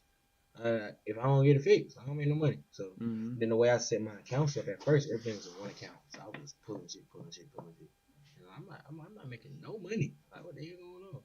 So I set my accounts up a certain way. Like my Chase is my personal account. I use to spend. My Navy Federal is my maintenance account, and my Bank of America is an account I never would ever touch in a million years. So when I go have a maintenance problem, a tire blown, I'm touching my Navy Federal, not touching none of my other money. So I'm straight. I'm touching that one account. So you're not even really seeing that money because you know that's the safer way, which is really smart because that's the part that's gonna stress you. It's like if something hits you like that and you don't got it, you gotta take it out your personal. Now that's rent money. Now that's whatever. You know what I'm saying? And so my mama friend told me about that. My mama friend came and told because he do box trucks. He was like, bro, how you spend up your money? I was like, everything in one account. He was like, no, you tripping. He was like, get 3 accounts. I was like, all right, bet. That's what I did. So you said one is personal, one is for the maintenance, and what was the third one? One is just saving. That's the savings. That's a security fund. I don't even look in that bank account. Like I got one of my sisters. I'll Zelle her some money, and I'm like, they put that in there. I don't even know. I don't want to know what's in there. Period. Because I know if I Zelle, go do shit with it. Yeah, that's smart. I do that too with my savings. I be trying not to look at it. Even if it's a rainy day, that motherfucker just want to rain. That motherfucker gonna rain. I like that. That's a bar. That's a bar. I'm not even touching. I don't even because bro, it's gonna be worse rain days than that. It's gonna be some hailing and some tornadoes. I rather touch it when that comes. Yeah. So that's a bar. That's a good one. So we're gonna wrap it up. I wanna end with our little red pill segment. You down for that? So our red pill segment is something we me and Sterling both wanted to add to the podcast, specifically because free Andrew Tate, the big homie, the legend, and he was locked up for yeah. So that's supposedly, allegedly, allegedly he was sex trafficking, but. False allegation. That gotta be real. Well, no, you got it. Government can arrest you for whatever they want. Yeah, they think about this. Wrongly imprison people all the time. Hey, free them. Exactly, that's what I'm saying. They falsely accuse people all the time in jail. But life. Listen, we don't know the facts. Yeah. If it comes out and this happened, then it is what it is, and we're not supporting that. There's no evidence. But as of right now, we don't see no hard facts of anything besides he say, she say, and the she says were twerking in his room. Right. For the gram. Right. Yeah, these video proof that they weren't being held hostage. Yeah. And he was asleep on the other side of the room, so who raped you? Yeah. Who sex trafficked you? So the reason I bring this up though, because the red pill is about red pill, blue pill is about blue pill being in the matrix. Going through, following the system, going to work, going to school, doing all the stuff that the system tells you to do, right? Red pill is like getting out of the matrix. Like, oh, this is the truth. This is really what's going on. This is really what's behind the scenes on all levels, right? So I really like to touch on that topic because I feel like Andrew Tate really influenced y'all generation, even more than my generation. You know what I'm saying? Like, I ain't gonna lie to you. I don't even know who that is. Yo, so that's okay. But I know from like my brothers around y'all age and all the people that are on TikTok that are like, he's big. I really just heard about it when they came over to say Charlie. He was all over Twitter. So he was the most Googled man last year, even bigger than Trump and all of them. Yeah. So, long story short, I think that that is very important for us to have real conversations as people, as men, different opposing views, whatever you think is what your prerogative is. I think we need to have open discussions, and I think that we're getting into the you're censored, you're blocked off, you canceled if you talk about anything. You know what I'm saying? So I think that us having open discussions about anything and any topics, it allows us to have real conversation, red pill in a situation. Like, this is really what's going on. So I would like to touch on 2 topics. One, the first one being the post that one of my guys, Julian Gordon, shout out to Julian Gordon, he posted, and he said, boss bitch energy. So he said no man is trying to be with a quote unquote boss bitch energy type where they gotta be, yelled at, or I gotta be handled as a woman. You know what I'm trying to say? Like all these things that women would say, where a man is really looking for a sweet girl that could take, you know what I'm saying? Like be the woman, support him, and do this type of stuff. Right. So you like this, right? So basically, you don't want a girl that can match his level. No, not. Oh, my post is over there. Nah, not even. Not you even can pull it up on my story. So I wouldn't even say it's not even that. Like you don't want a girl that got boss bitch. No. So more so like the culture of like women. I don't need no man or this and that. You should want that. What? I want that. That's what I want. If I'm dating a girl and she got energy of a boss, I want that. So I know like if I ever fuck up, she's gonna hold it down. She can. I like that. I like. Give me 200,00000 get back to my rather than me fucking with a girl that don't got depending on you. Then I fuck up, I fall off. Now she gone. What the fuck I'm supposed to do now? That's so a fact. I want a girl that has most definitely. Yeah, she don't gotta have it, but I will help her get to it. Yeah, for sure. And I think like when he said boss, like there's nothing wrong with being a boss. Like my girl's a boss. She in her own way. Like she's a boss herself. But when you say like I think what we talking about now is like the generation of women their equivalent of being a boss is not even attached to business no more. Like it's more so their attitude, their personality, their way to go about. Yeah, that's yeah. Yeah, we're talking about that. Masculine. Like, so I'm gonna read it. Energy. I'm gonna read it right here. Dear boss bitches, nobody wants a boss or a bitch. You're likely in your masculine because men hurt you or abandon you. I'm sorry about that. If you still want a man, know that the boss bitch energy is a turnoff and can't be turned off easily because they're in it. Most men want a sweet lady. And then I put #red pill. I woke up and chose violence. I guess, but this is powerful. Please give your thoughts. Do you want a boss bitch energy or sweet wife energy? ? I'm blessed. My wife is both. Right. Okay, I tell any girl, come here.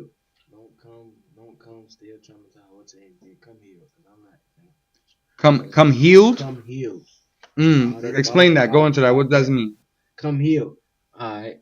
A girl leave her boyfriend. Boyfriend done cheated on her. She's so damn traumatized. Everything her boyfriend did, she blaming me for it. Yep. Come here, baby. Please come here. Cause what you think I'm doing, I'm not out here doing. So come here. I don't want to hear, oh, you doing this. Nigga, I'm asleep. Like 90% of the day, I'm asleep. I'm asleep all the time. Like I think I got sleepiness over. I'm asleep all the time. But I'm up all night. So nigga, I can be on the couch. I can go to sleep. Doze off out of nowhere. Don't blow my phone up. Oh, you must be with that bitch. Nigga, I'm asleep. Then if you don't believe me, whatever your ex did to you, go back and talk to him about that. 'Cause I'm not that. I'm not on it. So come healed already. Please don't come to me traumatized. I don't want that. So now with this, because this is the thing that I feel about what you just said about Layla, without my wife. I feel like there's a balance in certain women that, like, we talking boss, they bosses because they bringing something to the table. They're able to support. They're able to match that energy and output. And then there's those other women that they ain't bringing nothing. They were expecting you to pay the bills, but but they're sitting there like, no, they're the boss of the relationship. See, I ain't gonna cap. It's bad, but if I really like a girl, I don't even know what to do. Bruh, if I like you and you like me, bro, you don't gotta pay a liquor bill. You ain't gotta sweep. But that's different. I'm okay with paying. I'm okay with paying bills. Get what? You don't gotta clean, because I clean behind. I got OCD. I clean behind myself. It will never be dishes in the sink. There'll never be dust on the floor. I clean my damn self. I might ask you, can you throw them clothes in the washing machine real baby? Yeah, but he probably don't have to never do shit. I ain't gonna cap. I really like you for real. But are you doing that for a girl who brings no value?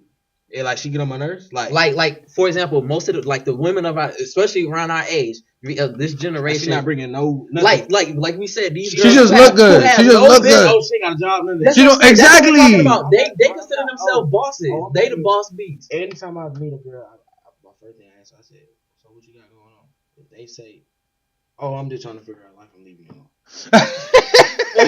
I'm leaving you alone because you're 21. Why the fuck you still trying to figure out? Like, you at least you could have said, I'm working at this job. Yep. If you just sitting at home and trying to figure out life, shit ain't gonna Right. in your lap. Mm-hmm. Like, it's nothing wrong. Like, I'd be telling girl, I tell my partner too. I ain't no wrong working a job. Shit, I was working a job. We was working a job together. Mm-hmm. We was building doors. Like, I was working a job. Either we're working a job. But like, now if a girl come tell me I'm not doing nothing, I'm living with my mom, trying to figure out what I want to do. Oh yeah, I'm just gonna be like, oh damn, that's crazy. Then after we get out that face, I'm calling you. Never hear from me again. Facts. Never hear from me. Like, it don't make no sense. So they have like a lot of these women, like they have these high expectations of what a man should come in and do for them, but they not like I feel They like they don't hold themselves to the same accountability. yeah, like I feel like as a woman, at least I'm gonna say for a man providing for a woman, like you can't come in and ask me to do nothing that you can't do for yourself. My standards is high because I can reciprocate anything. Exactly. I think that is really the bar, because as a man, we going to work, we trying to make money, we trying to do whatever we got to do to bring home what we got to bring home. If you don't bring home, Johnny gonna bring home. Exactly.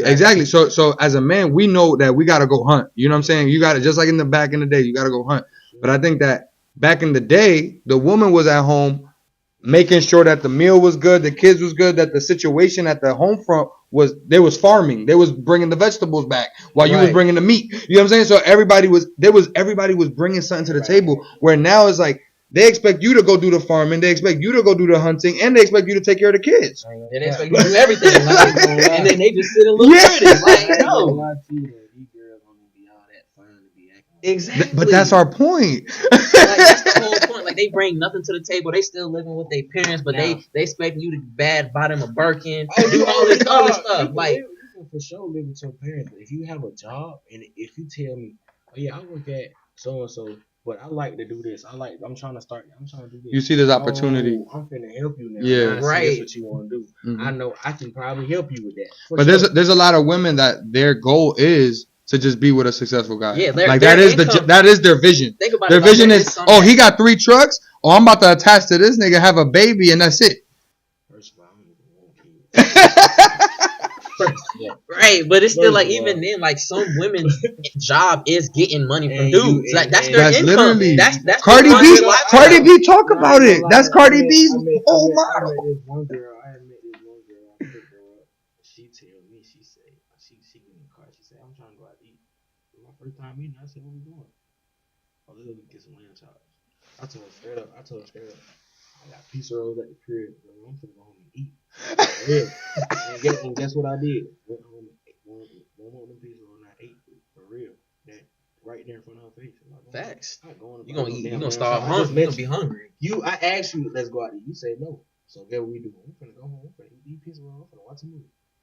And that was like last year. I ain't heard from that girl after she. So you see though, but yeah, you can peep that out because when I dropped her off at the crib, she asked me for $20 for her to buy something. I ain't give it to That's her. crazy. How you gonna ask for lamb chops and then ask for $20? What? Yo, that's red pill shit right These there. hoes be broke. I'm telling you. She asked for $20 and I didn't give it to her. I told her straight up. Oh my god. I know you can peep something. You can peep out the intention. If girls real genuine. Mm-hmm. Cause some girls' pride so big they not asking niggas for shit. But if I see you really fucked up, I will give that to you. Yeah. And I do that with my partners too. If I see my partner really need something and I know he really fucked up, I know he worked hard for all his shit and he having very problems and he asks me, hey baby, you got this in the same about this shit. I'm gonna do that.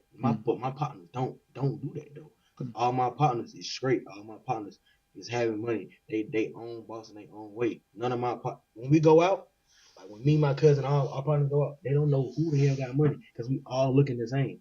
Mm-hmm. It's everybody laughing, everybody happy, everybody clothed up, everybody cards. Mm-hmm. We chilling. So when we go places, they don't know who the hell to come talk to. They don't know who to get a bill to. They don't know none of that. Right. Damn. All right. We hitting that one. I love it. So we're gonna finish that one. And my second thing, which me and Stoner were talking about earlier today, this is a really good one. So basically, I saw a video this morning where it was like maybe 5-year-olds, 7-year-olds max. You know what I'm saying? In a classroom, and the teacher was non-binary. meaning she don't identify as a woman or a man. Them and they. Like, you know, like the whole bathroom thing. Like, they want their own bathroom. So is she a boy or a girl? She's a they. I don't know what that means. Like, so non-binary, like, you know, like right now you got trans, you got like Josh in his own world. But this is so important because it's like, this is exactly my point. We don't even know what that means. You got people like him who don't even know what it is. So she's transgender. Like, no, she doesn't identify as anything. Like, she goes by them or they. So when she put on her job application, she put, I wish do not to say. Yeah, basically. Like, don't. But like, she's a woman, or if it's a man, it's a man. You know what I'm saying? But like, they want to be called a woman. Yeah, exactly. So and the thing is, the whole point of the video that I saw, right, is like this person is talking to these little kids that are 5 years old in a classroom. She's a teacher, and she's asking them. She brings out a black puppet, bro, and is like, "This is Reggie or whatever." And Reggie doesn't want to be identified as a boy or a girl. Reggie is non-binary. And then the little girl in the back of the class is like, isn't it they're boys and girls as kids? And then she's like, yes, but Reggie is not that. They. And then she makes all of the little kids say they.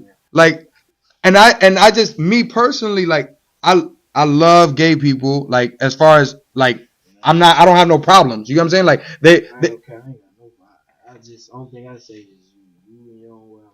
Exactly. That's my belief. That's my belief. I done been on the phone for a truck from a gay nigga, a gay person before, and it wasn't nothing. It was business. We gone. Yeah. It ain't no. Oh, hey, what's your name? You about you, I'm about me. Nah, and the thing is, you know, there's a level of respect. You know what changed my whole perspective? Like when I like us for real. Yeah, no, that's a fact. But I was thinking about, you know, when I was in high school, I used to have I was very less like friendly to gay people, and my teacher educated me on this, and because I used to think like, I don't know, growing up in the hood, I just used to think like every gay person just wanted me, like if they were, you know what I'm saying? Like, he's like, hey, gay, stay away. So that was my mentality. But then my teacher educated me. He's like, no, the same way you got preferences, like you might like this type of girl, they got preferences. They got this type of, and that changed my whole thought pattern, because I was like, oh, that's different. They actually have a type. You know what I'm saying? So and that allowed me to be, okay, I could be friends with them because I'm not their type. You know what I'm saying? Like, right. we're not on that same page. So that changed the game for me on understanding and that being. Part right there, I don't know about if I see you, and if I had a gay dude inside my high school class, it was cool. I see him like, what's up, bro? Yeah, just mutual respect. Man, hey, cause I know if I need to cheat or work, I'm going in. He passed all. I know if I need to take a test, I'm gonna go cheat off his paper. Yeah, it's chill. It's all chill. So now the thing that I think what we was talking about was like, I think it gets hairy when it's like, yo, these are little kids, bro. So they don't even know the difference. Like they're not developed. They don't even know about women or men yet. You know what I'm saying? Like they're not even thinking like that. Hey, what? And how old are you? Like 5, bro. Bro, Captain, 5.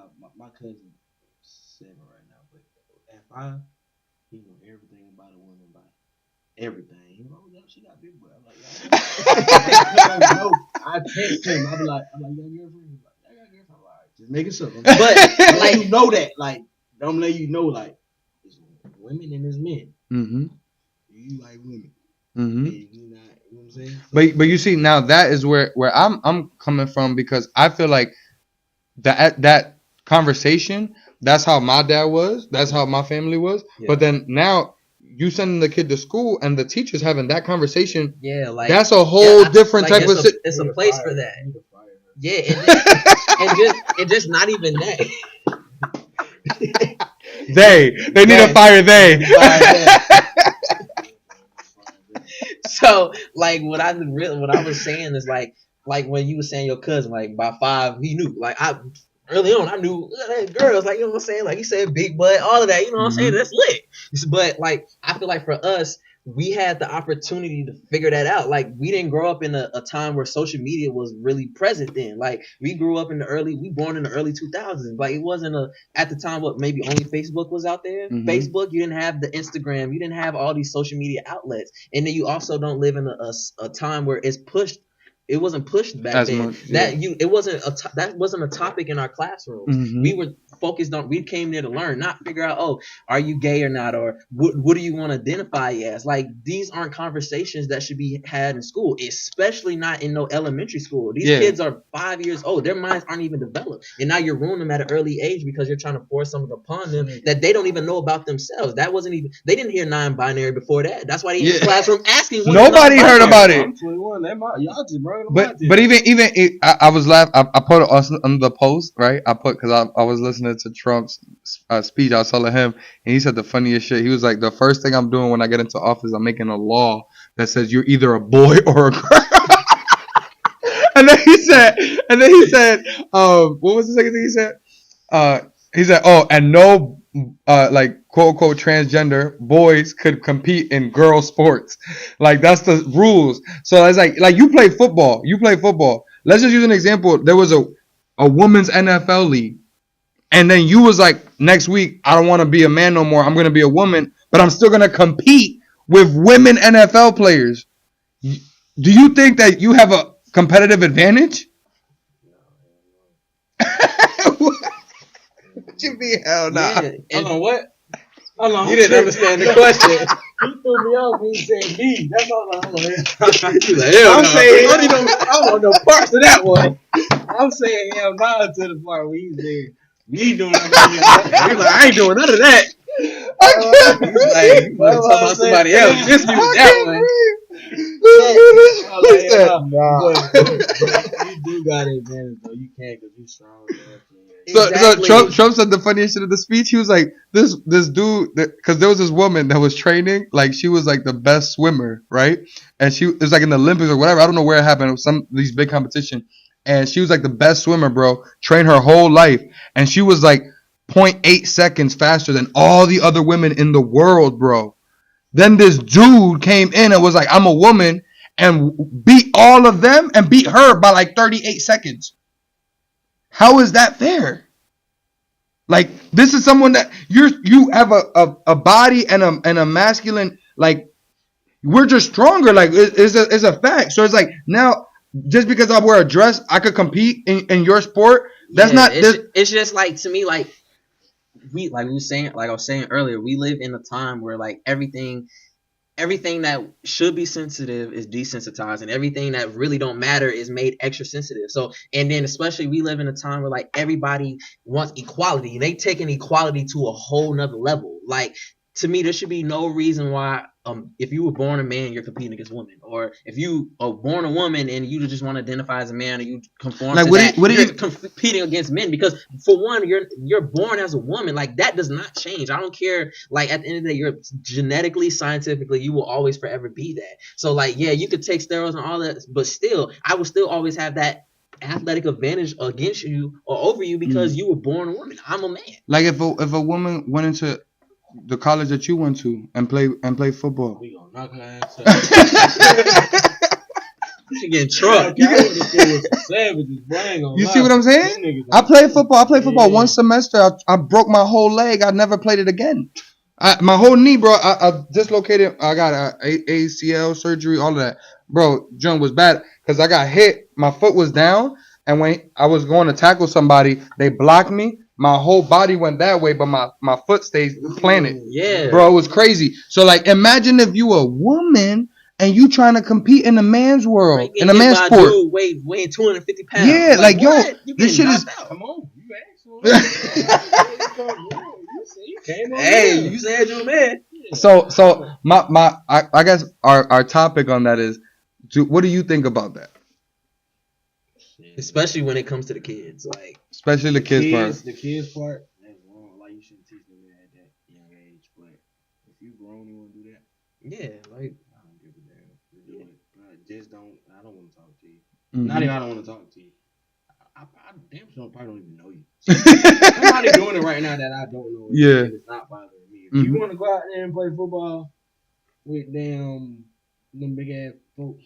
Hey, go ahead. I don't care. Just like you want to go play basketball with LeBron. Go ahead. He dunking your ass on you. Yeah. But I think that the part with society, right? Like the thing is, if like us having this conversation, this could get banned. This could be a whole issue just because we're having a real conversation that you ain't never heard of non-binary. I never heard about it until this year either.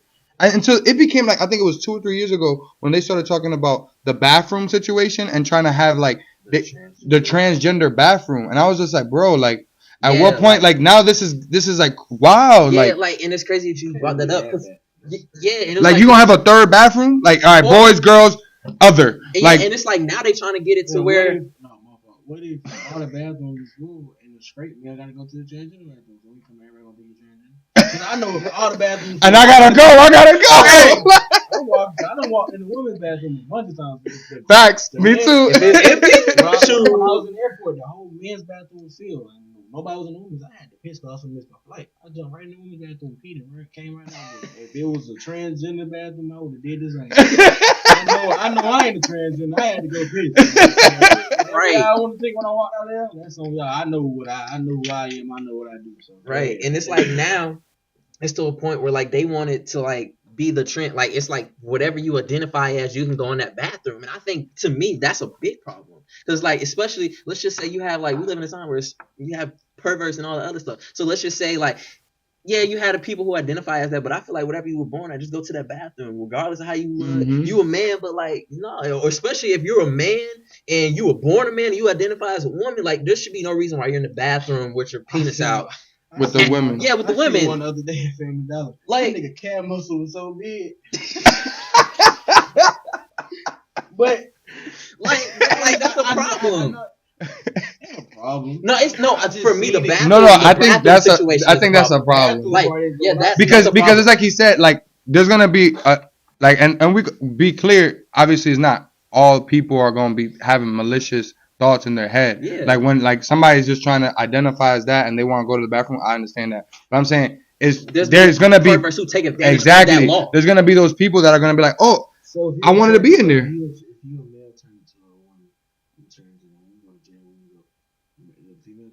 If you go to the female gym, I don't even know. That's what I don't even know. Yeah, that's what I'm saying. But still, even like you stupid. But at the female gym, right? Beat everybody up. First of all, nobody gonna mess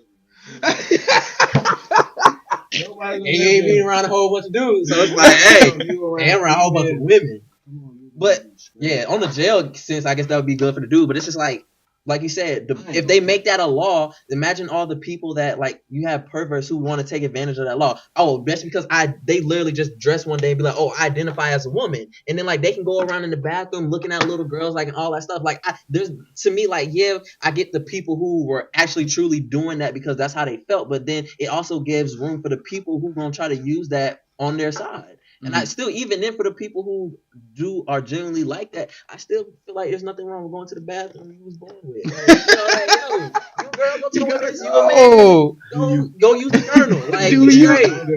Yeah, like I'm not finna. I'm like, I know I'll see a nigga walk in the dress. I'm like, okay, in the dress, but I ain't like, I'm gonna keep it pushing. Like, ain't none of my business. Like, I think that my whole thing with having these open discussions is because I'm open to talk to anybody. Like somebody want to come on here and educate us on transgender stuff and on whatever that stuff is and actually give us more context. I'm open to have conversations because at the end of the day, I'm just saying from where I'm from the hood, Manhattan, Uptown, 172nd. There is a lot of immigrants, there's a lot of old culture, it's a lot of those type of values. And I think that the switch of like the last 20 years of taking God out the school system, taking like all of these type of things and then inserting these type of things into it, it just becomes murky water. It becomes very like these kids don't even have no idea what to do. Like they don't even, you know what I'm saying? Like they don't even know what direction to go in. So it's like if we start to like brainwash and put things in people's heads, it becomes like this small percentage now. Oh, now they need equal rights for all straight people in the world. It's not the same. Like, it's not the same amount of people that are straight and the same amount of people that are transgender. It's not the same amount of people that are straight than the people that are gay or this or other things. Now, all of those things are opportunities and conversations to be had, but I think that we need to figure out ways to have those conversations. You know what I mean? Right. Tell them. If you want to turn into a girl, do you want to turn into a boy? Do you want to turn into a cat, dog, mouse, do? Yeah, like Turn up. Yeah, like I feel like whatever you want to do, that's fine. But I just feel like the problem with that is just like keep the kids out of it. Like let kids be kids. Like that I gotta say about that is the kids. Yeah, like it's just we live in a Everything else, time where okay. they not allowing kids to be kids. Like it's now it's even in cartoons. Like it's in like some shows like now where you have like supposed to be kid shows, and it's like they're pushing that, and it's like they're trying to push it in every way they can through social media, kid shows. Like you can't even watch a cartoon now without it being something in there that's like real questionable. Like, yo, that is this a kid show? Like who wrote this? Like why would they even put this in a show? So it's like they're trying to force it like on every level, and I think that's a problem. Like let kids be kids. That's why you have so many young kids that's like they're 11 years old. Like, you know, for example, Dwayne Wade's son. Like, I disagree with that whole thing when doing like I don't think if he ever went through the procedure to transition, but at the time he wanted to do it, I think he was like 10 or 11. Like, and Dwayne Wade said he was okay with his son transitioning at the age. Like, bro, like your son doesn't even, his brain isn't even fully developed. He might not even know that's what he wants to do. Because I've seen so many cases where people do this young because they think that's what they want to do, and then they become 18, 19, and they don't even want that life no more because it was just a period. It was a phase. Like to me, like if that's what you want to do, wait till you're older at least. Like because you're not fully developed. Know, he could have tried it. He could have been fast and tried a girl at a young age. She just threw him off. She was like, "Oh yeah, I'm not dating a girl no more." He just wanted to be. Now he like boy. That is true. You don't know what could have went through, bro. But still, even then, I feel like at an early age to be like at 11 years old. Like 11 years you had a old, son. Let's just say you had a son. Cut the whole thing off. Hey, Dad, I don't want to be a boy no more. I want to cut my thing off. Like, bro, no. Come on, like, bro. Chill out, bro. Wait till you 18 at least. Yeah, like okay, if you want to be gay, all right, we can talk about that. But like, you're not finna just be like, oh, Dad, I want to go ahead and transition. Like, bro. Once you get out my house, you pay your bills. They cutting it off, cuz they not. Like, they ain't talking about dressing as a girl no more. They talking about like full on transition. Like it's not even like cross dressing no more. Like it's kids, teenagers, 13 years old talking about they want to transition. It's a girl talking about they want to transition into a boy or a boy into a girl. And at that point, like once you cut your thing off and they do it to make it look like a vagina, that's it. You can't go back. You know what I'm saying? Like that's it. This is the way son, cuz. I don't know if he actually went through it already. And like I said, I don't like. There's nothing wrong with like him liking boys or whatever, like or him want to dress like a girl. But I think like to allow a kid that at a young age to try to make that decision, like, and that's a life-changing decision. You can't go back from that. That's a life-altering procedure. Parents agree with it.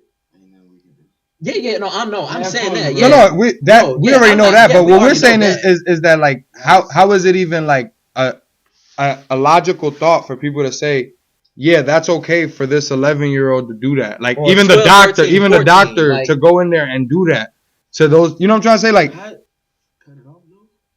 I don't know if he. We don't know. We never been through it, so we don't know what the exact procedure. You mean like the procedure? Did he? Yeah, they got to cut it and flip it. They got to turn it into a vagina. I don't know if Dwayne. I don't know. It's irreversible. They can't put it back, right? Yeah, because they cut it and then they split it open. It looks like a vagina, and you can't get it back. Like they literally like cut it off, and then they like cut it in the middle and split it, and it's like a hole. Like you got an open wound. Yeah, you can transition, but like I said, I don't think there's nothing. I never look at his face.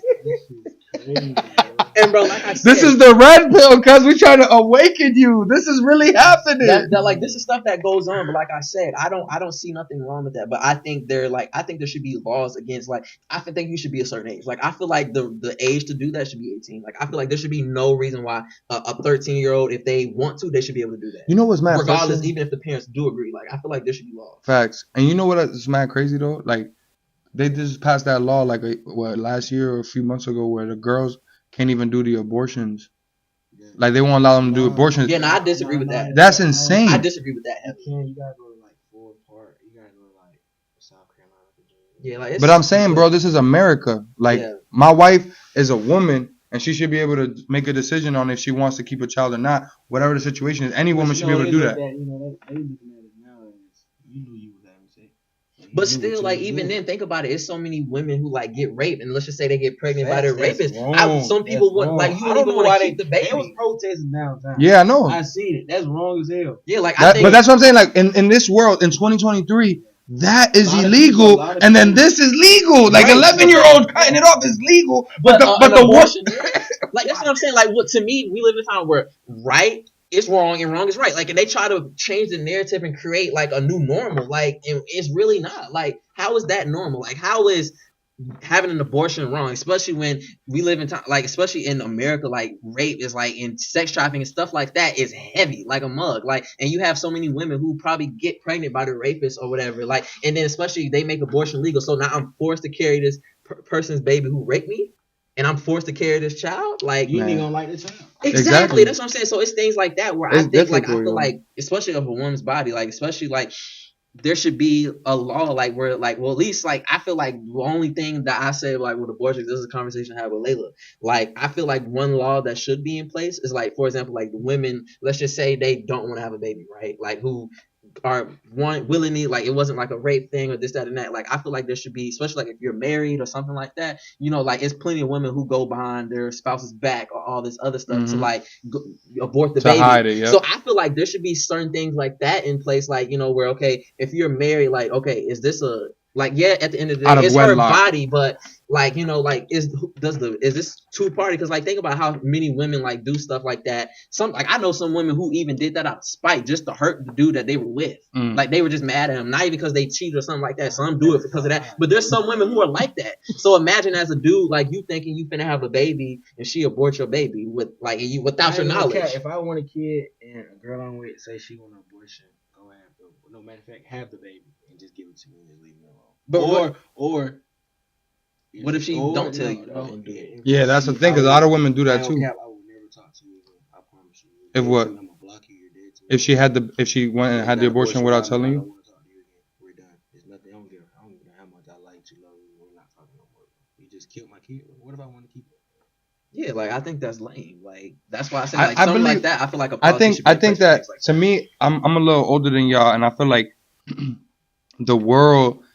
I have a real big problem with the world not giving us access to the stuff that we need as regular humans to live. So what do I mean by that?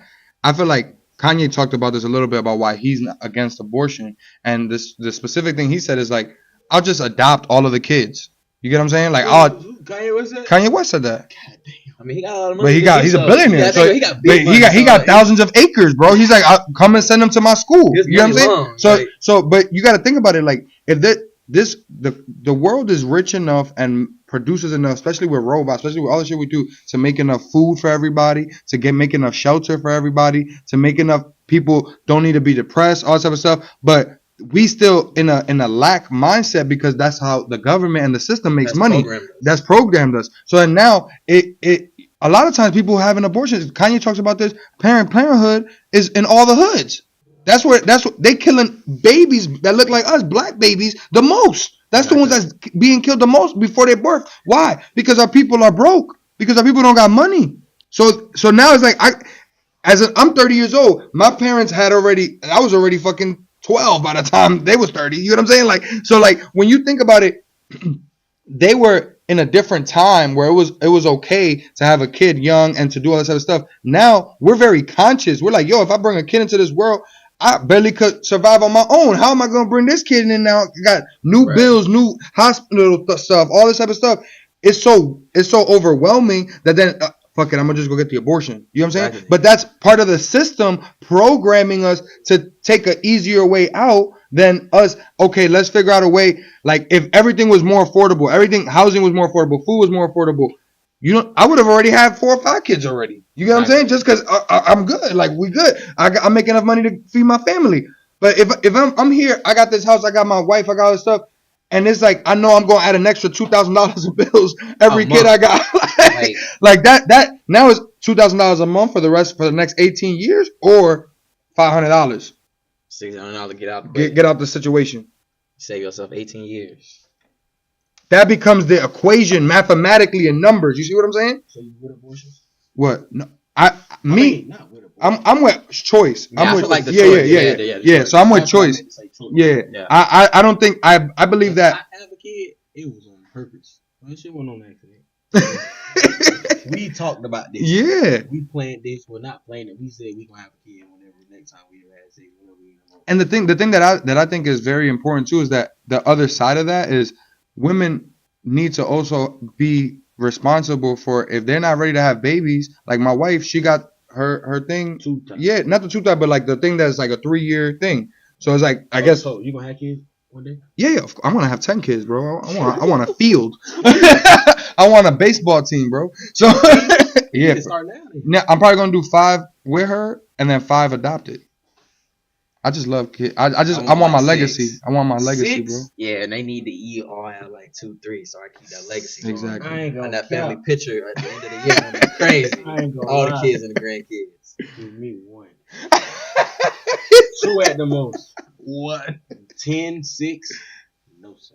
See, But I think for me, the reason why I was like, because I didn't get the relationship with my dad, so I think My my 2 kids gonna have that. with yeah. me. So I think That's for the me, most. like I just want to have that relationship where Hey, I y'all feel gonna like be in I the guess house? that lack that I Y'all missed. gonna be in the house with you? Mhm. But I want land, so I want a homestead, 10 acres. Yeah, like I want enough 5 land where my boys, house, 5 my girls. kids can build houses on there. That's what I'm saying. So You that fucking I got triplets.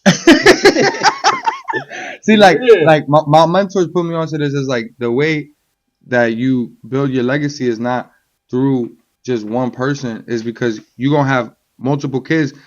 Maybe 1 or 2 of those kids want to do what I do. You know what I'm trying to say? Different paths. The other 7 might want to do some random shit. They want to do their own thing, and that's okay. Doctor or a lawyer. Yeah, Like, and I that's don't wanna be okay. entrepreneur. So all of that is being put into the equation. So I just feel like, to me, if women were able to be conscious, okay, yo, I'm 18 years old. I know I can't afford a kid. Let me go do this other thing, like tie my tubes for the next 3 years, so then I'll be good when I'm ready and I make that decision again. That's what me and my wife did. So she was already had the thing for 2 years prior to me. Then I started dating her. We was messing around. I was like, okay. Then she got off the thing and we had to make a decision. Do we want to do a 1 year? Want to do a 3 year? What do you want to do right now? And then we made a decision. We ain't trying to have no kids for the next 3 years. Let's run it. You know what I'm saying? It's a very simple equation there. So when she get out for 3 years. Then we make another decision. I said weird. Oh, and like probably like another 2 years or a year and a half or whatever. Right. You gonna be a kiki. They call me Nick Cannon, but only with one wife. Yeah, but what's crazy, it's just like really just going with the point you was just making, just down to being responsible. Like, and it was funny, like I got into an argument with my mom, and I'm a before I even get into it, like I'm gonna get on the dudes first. Like, dudes, to all the niggas out there, wrap it up or stop. Don't pull out. Yo, there's Like, you know you're gonna get somebody pregnant. Like, they be out here trying to have fun. Like, all right, it's like it sound good. That too, like y'all, like that's and the big bar. I don't have sex with nobody. And I got that from somebody, but I got it from somebody, but I've been doing it. Mhm. He just said it in the way that I've been trying to say. and that's That what you I'm got saying. you gotta see, you gotta be okay with having a kid with that If person. I had sex with you, I would be okay having a baby. Yep. And If I have a baby with a girl I don't want and she won't keep it, I'm gonna pull my hair out. Mhm. right, It's hard. That's tough. and it's just like Kick you down. value is, and it's really, to me, it's just about value. Because like myself, I could say like my account's low, like the lowest, probably out of a lot of niggas. But I understood is that Duh, you been with a girl for 8 years. Man. we broke up in middle school and reconnected. But still, even then, it was like We broke up in middle But school. no, this is the thing. No, so this is the thing. I had me and her went what? We broke up when I was like 15. So we went a whole 4 or 5 years apart. And she did her thing, I did my thing. But still, even then, I was talking to a lot of girls, but was I smashing them? No. But a lot of niggas, to me, you gotta have that self-worth and know, bro, every girl ain't worth smashing. Mhm. And a lot, 99% of them really aren't. Mhm. Even if they The right one. itself, yeah. That shit mental. Yeah, it's Yep. really mental, and it's just understanding you gotta have that value, because it's especially it's a lot that comes with that. I've seen a lot of dudes really they go crazy messing with the wrong girl. Just so y'all know, my wife knows the story, but I lost my virginity to a chick, and I really didn't know her that well. It's just being straight up, we was just in a class, and yeah, and but what she did that was crazy was like afterward, like this is how bad I didn't know her. Like while we were walking back to school, and I found out her last name on the way back to school, and I was like, damn. He still don't. We was in like 7th, 8th grade. My partner had a birthday party. His sister friends came over. We was all over there chilling. The girls picked out 4 boys to come upstairs with them, and I was one of the 4. Hey. So now listen to what happened to me though. Like 2-3 weeks go by, don't talk to her. No, she ends up going back to her ex-boyfriend or whatever. So I'm chilling. I'm thinking everything's sweet. Get a text. I'm pregnant. This is the first time I ever had sex, gentlemen. Wow, Bro, I know you cried, boy. Cried, bro. I broke down. Me and my mom was crying together. Like I was like, my whole life is over. Everything is done, yo. It wasn't real. She lied, bro. She just wanted my attention. And then my mom went in there like we doing pregnancy tests, we doing the whole 9. The whole school got involved. Like it was a deal, bro. But this was the first time that taught me there. I ain't never fucking with no business that I don't care about. Exactly, and that's what I say. Like, it's just a matter of being responsible, and like dudes, like they gotta do that. Like a lot of dudes be out here wild. Like I know some dudes that, like, especially like they come from towns that like it don't have that many females, and then they move out here to Atlanta and they go buck wild. Like I know one dude, he said that he done literally slept with like over 300 women in less than a year since he's been here in Atlanta. And I'm like, bro, that's toxic, bro. Like I'm like, bro, you're sleeping with a new girl like every other day. Like that's crazy. Insane. I'm like, that's insane. One partner, boy. I ain't gonna lie. That young nigga hard. I'm sorry. That young nigga is player, boy. He don't play. He don't play. He don't play. And like, and the thing is, like, I don't think there's nothing wrong with getting motion, having action, but I like he go, but like to go crazy and like try to get high up in them. Nah, I think once you hitting 100 plus, bro, you. I don't think I ever. That's what I'm saying. That's what I'm saying. But Like, there's people out here, women and men, that are at those numbers, and it's like hundreds. you gotta relax. You gotta chill, bro. And especially you gotta think about what you're doing with your life. Dudes, like I know, like this dude I was talking about, he don't even use a condom. Like he's always raw. I'm like, bro, you're tripping, especially out here in Atlanta. I'm like, bro, you're wild. I'm like, this age central out here, dog. I'm like, you're tripping. Damn. But it's like that's on the tail end of like dudes having to be responsible. But then on the flip side, it was like I said, it was a conversation I was having with my mom. She was saying like, well, dudes got to be responsible. You know, they know that they can get somebody pregnant. You got a whole bunch of deadbeat dads. But I'm like, women have to be just as responsible as well, because at the end of the day, dudes don't get pregnant. Women do. Like, we don't carry the babies. We just help create them. Mm-hmm. So therefore, your body is the sacred temple. So like, you need to value that yourself. Like, you should know, like, you shouldn't just be out here having sex. Like, and I tell, like, it was a conversation I had with like one of my close friends. Like, we grew up together. Like, her parents grew up with my parents, and I was telling, like, you have to value yourself. You have to have your morals and standards, and your values have to be higher than any dude. Like, because I see a lot of women, like, who let dudes talk them out of their morals and values. Like, they'll be... Sweet like, talk you. Yeah, like, I see so many girls be like, oh, I ain't gonna do this. I'm not gonna do that. Oh, I no, like, I done literally seen dudes, like, girls like, oh, I'm not having sex without a condom. Like, and they'll be dead set on it for, like, 10 minutes until the dude do enough peer pressuring or talking. Next thing you know, they still having sex. Mm-hmm. Anyways, it's like, they let men talk them out of their value. And like, so, like, I say men, a lot of dudes nowadays don't have morals and standards. And then the women do, and then they let the dudes with no morals and standards talk them out of theirs. So I think we have it's a time where just women need to upkeep that. Like, even if that goes without having sex with a dude, or like you not getting the attention that you want, like just we all to want value a woman. yourself. Andrew Tate talks about this, but he's like, we all want the innocent woman. Yeah. Like, ain't nobody out here trying to like. I don't care. I done messed with some innocent women. Them be freaks. That's what I'm saying. But those are the ones that you like. Let's say you had an amount, right? 100 bodies on this chick, or 5 on this chick. Which one you wifing? Say that again. Okay, let's just say it's a girl. Let's say they both. Going with the 5 bodies. Exactly. Like, that's what I'm saying. Like, you're not gonna mess with no girl that'll mess with everybody. Like, what? Yeah, that's what I'm saying. Like, and then also we can't go nowhere without her knowing. Exactly, that's what I'm saying. And it also lets you know how wild she was before. And it's like, dang, that's too much. You was wild. Like, it was a little thought. But you know, one thing that move out of town. We just not together. No, we just not gonna be together. I'm never gonna listen. Post if you got 100, how you gonna marry her? You never gonna post her. Listen, I'm gonna tell you right now. If you got 100 bodies and you're girls, you're less likely to get wife. Straight like that. Straight up and down. Straight like that. You can. You can, but if that's a for choice. what? That's less men are down to do that. Then more men are gonna choose the 5, right? I'm choosing 5. That's what I'm saying. Exactly. My friend Dylan. 5 a little too much. That's what I'm saying. Like he'll like work with girls on that. I'm like, nah, if you don't like, no, these are the requirements up front. Like that's what they be like. I know some dudes they be like, oh, I don't care to know. Like, no, I need to know. It ain't even about being insecure. Because the moment you tell me and it's double digits, and then I think like I'm real calculated with mine. Like if you tell me you 18 years old, you 19, and you say I got 12 bodies, I'm like, okay, you're 19 and you already in double digits, and you started when? Oh yeah, you're a thought. You're a thought. And none of these was your boyfriends?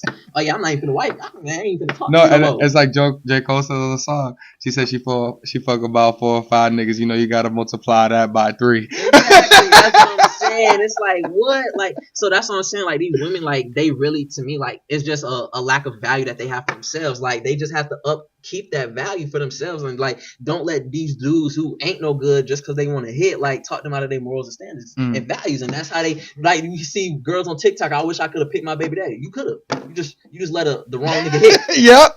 That's a bar. You did pick your baby daddy. You could have. Don't pick me. Like girls, stay on TikTok. I wish I could have picked my baby daddy. We're gonna close out on this because I think that and I'm gonna let y'all say y'all final thoughts. But I think that you had a great point. Men and women are both responsible when you're making a baby. Exactly. And I think it's in the last 2-3 years they came out with a pill that's like that for men. Right. The same way women could, like my wife could say, I don't want to have babies for 3 years.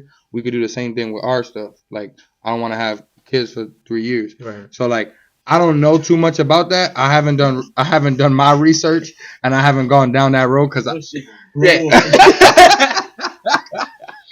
yeah, I don't know about that. I don't know about it. Like how it work. But I'm just saying like that's also an alternative. You know what I'm saying? Like as men, like we need to start getting educated on these type of topics and these type of things. Because if that's a solution, like a condom is a solution, right? Then if that's a solution, then just as the women need to go through birth control or figure out ways to mitigate the risk of having a child if they're not ready. No, I know that because of the side effects. Yep. But that's what I'm saying. So in that situation where your girl, she wants to be safe, but then she doesn't feel comfortable saying that might be on the man's responsibility to say, okay, we still not ready. Let me go figure out what I got to do. You know what I'm trying to say? So I just think we need to get more educated on how we can prevent things and still avoid actual abortions. Because I think that in God's world, every seed should be born. You know what I'm saying? Every seed should be harvested. Sure. So that's how I see it from a God-fearing man. And I think that we wouldn't be able to cut off, kill the babies, the abortions and all that sort of stuff if we didn't have the science and the technology that we have now. Because back in the day, you couldn't do that. You know what I'm saying? Right. So I think that now that we do have the science and technology, we need to be more educated on it and understand how to use it as a preventative measure versus like, oh, now I'm pregnant. Now let me go do this. You know what I'm saying? I don't think that that's fair to the baby, the mom, or the dad if they were able to just prevent it in the first place. You feel me? So that's my closing statement. Y'all got anything to close out with? Yeah, you go ahead, bro. Like I said, I just feel like the women need to value themselves more and the men. Like y'all gotta be more responsible. Y'all ain't gotta be a thought bucket. You can still have motion without being messing with everybody. I got one thing. Fuck them girls. You want to start a trucking business? Let me tell you what you got to write a business plan. You can't eat without them. You can't eat without preparing your. Damn. Fuck, I just damn. You can't eat without meal prep? Fuck them girls. Start a trucking company. Write a business plan. You can't eat without preparing. And register your business. Get a truck. Most important. And 5, get the security funds to start it up. Let's go. So this was an amazing podcast. We went 2 hours, guys. I really appreciate y'all. This joint was lit. We probably gonna split this in 2 and drop it in 2 different parts. Part 1, business. Part 2, red pill awareness. All right. I love it. I appreciate everybody tuning in, man. I appreciate y'all. This is the Success Podcast. Profit off passion. We're just teaching you ways to make money, teaching you ways to be aware of the situations that are going on in society, and just be able to all grow and build together, man. Thank you so much for sharing your story, my brother. I know that you're going to change a lot of lives, people tapping into this. So everybody going out there, man, keep winning. Let's get it. Bless up.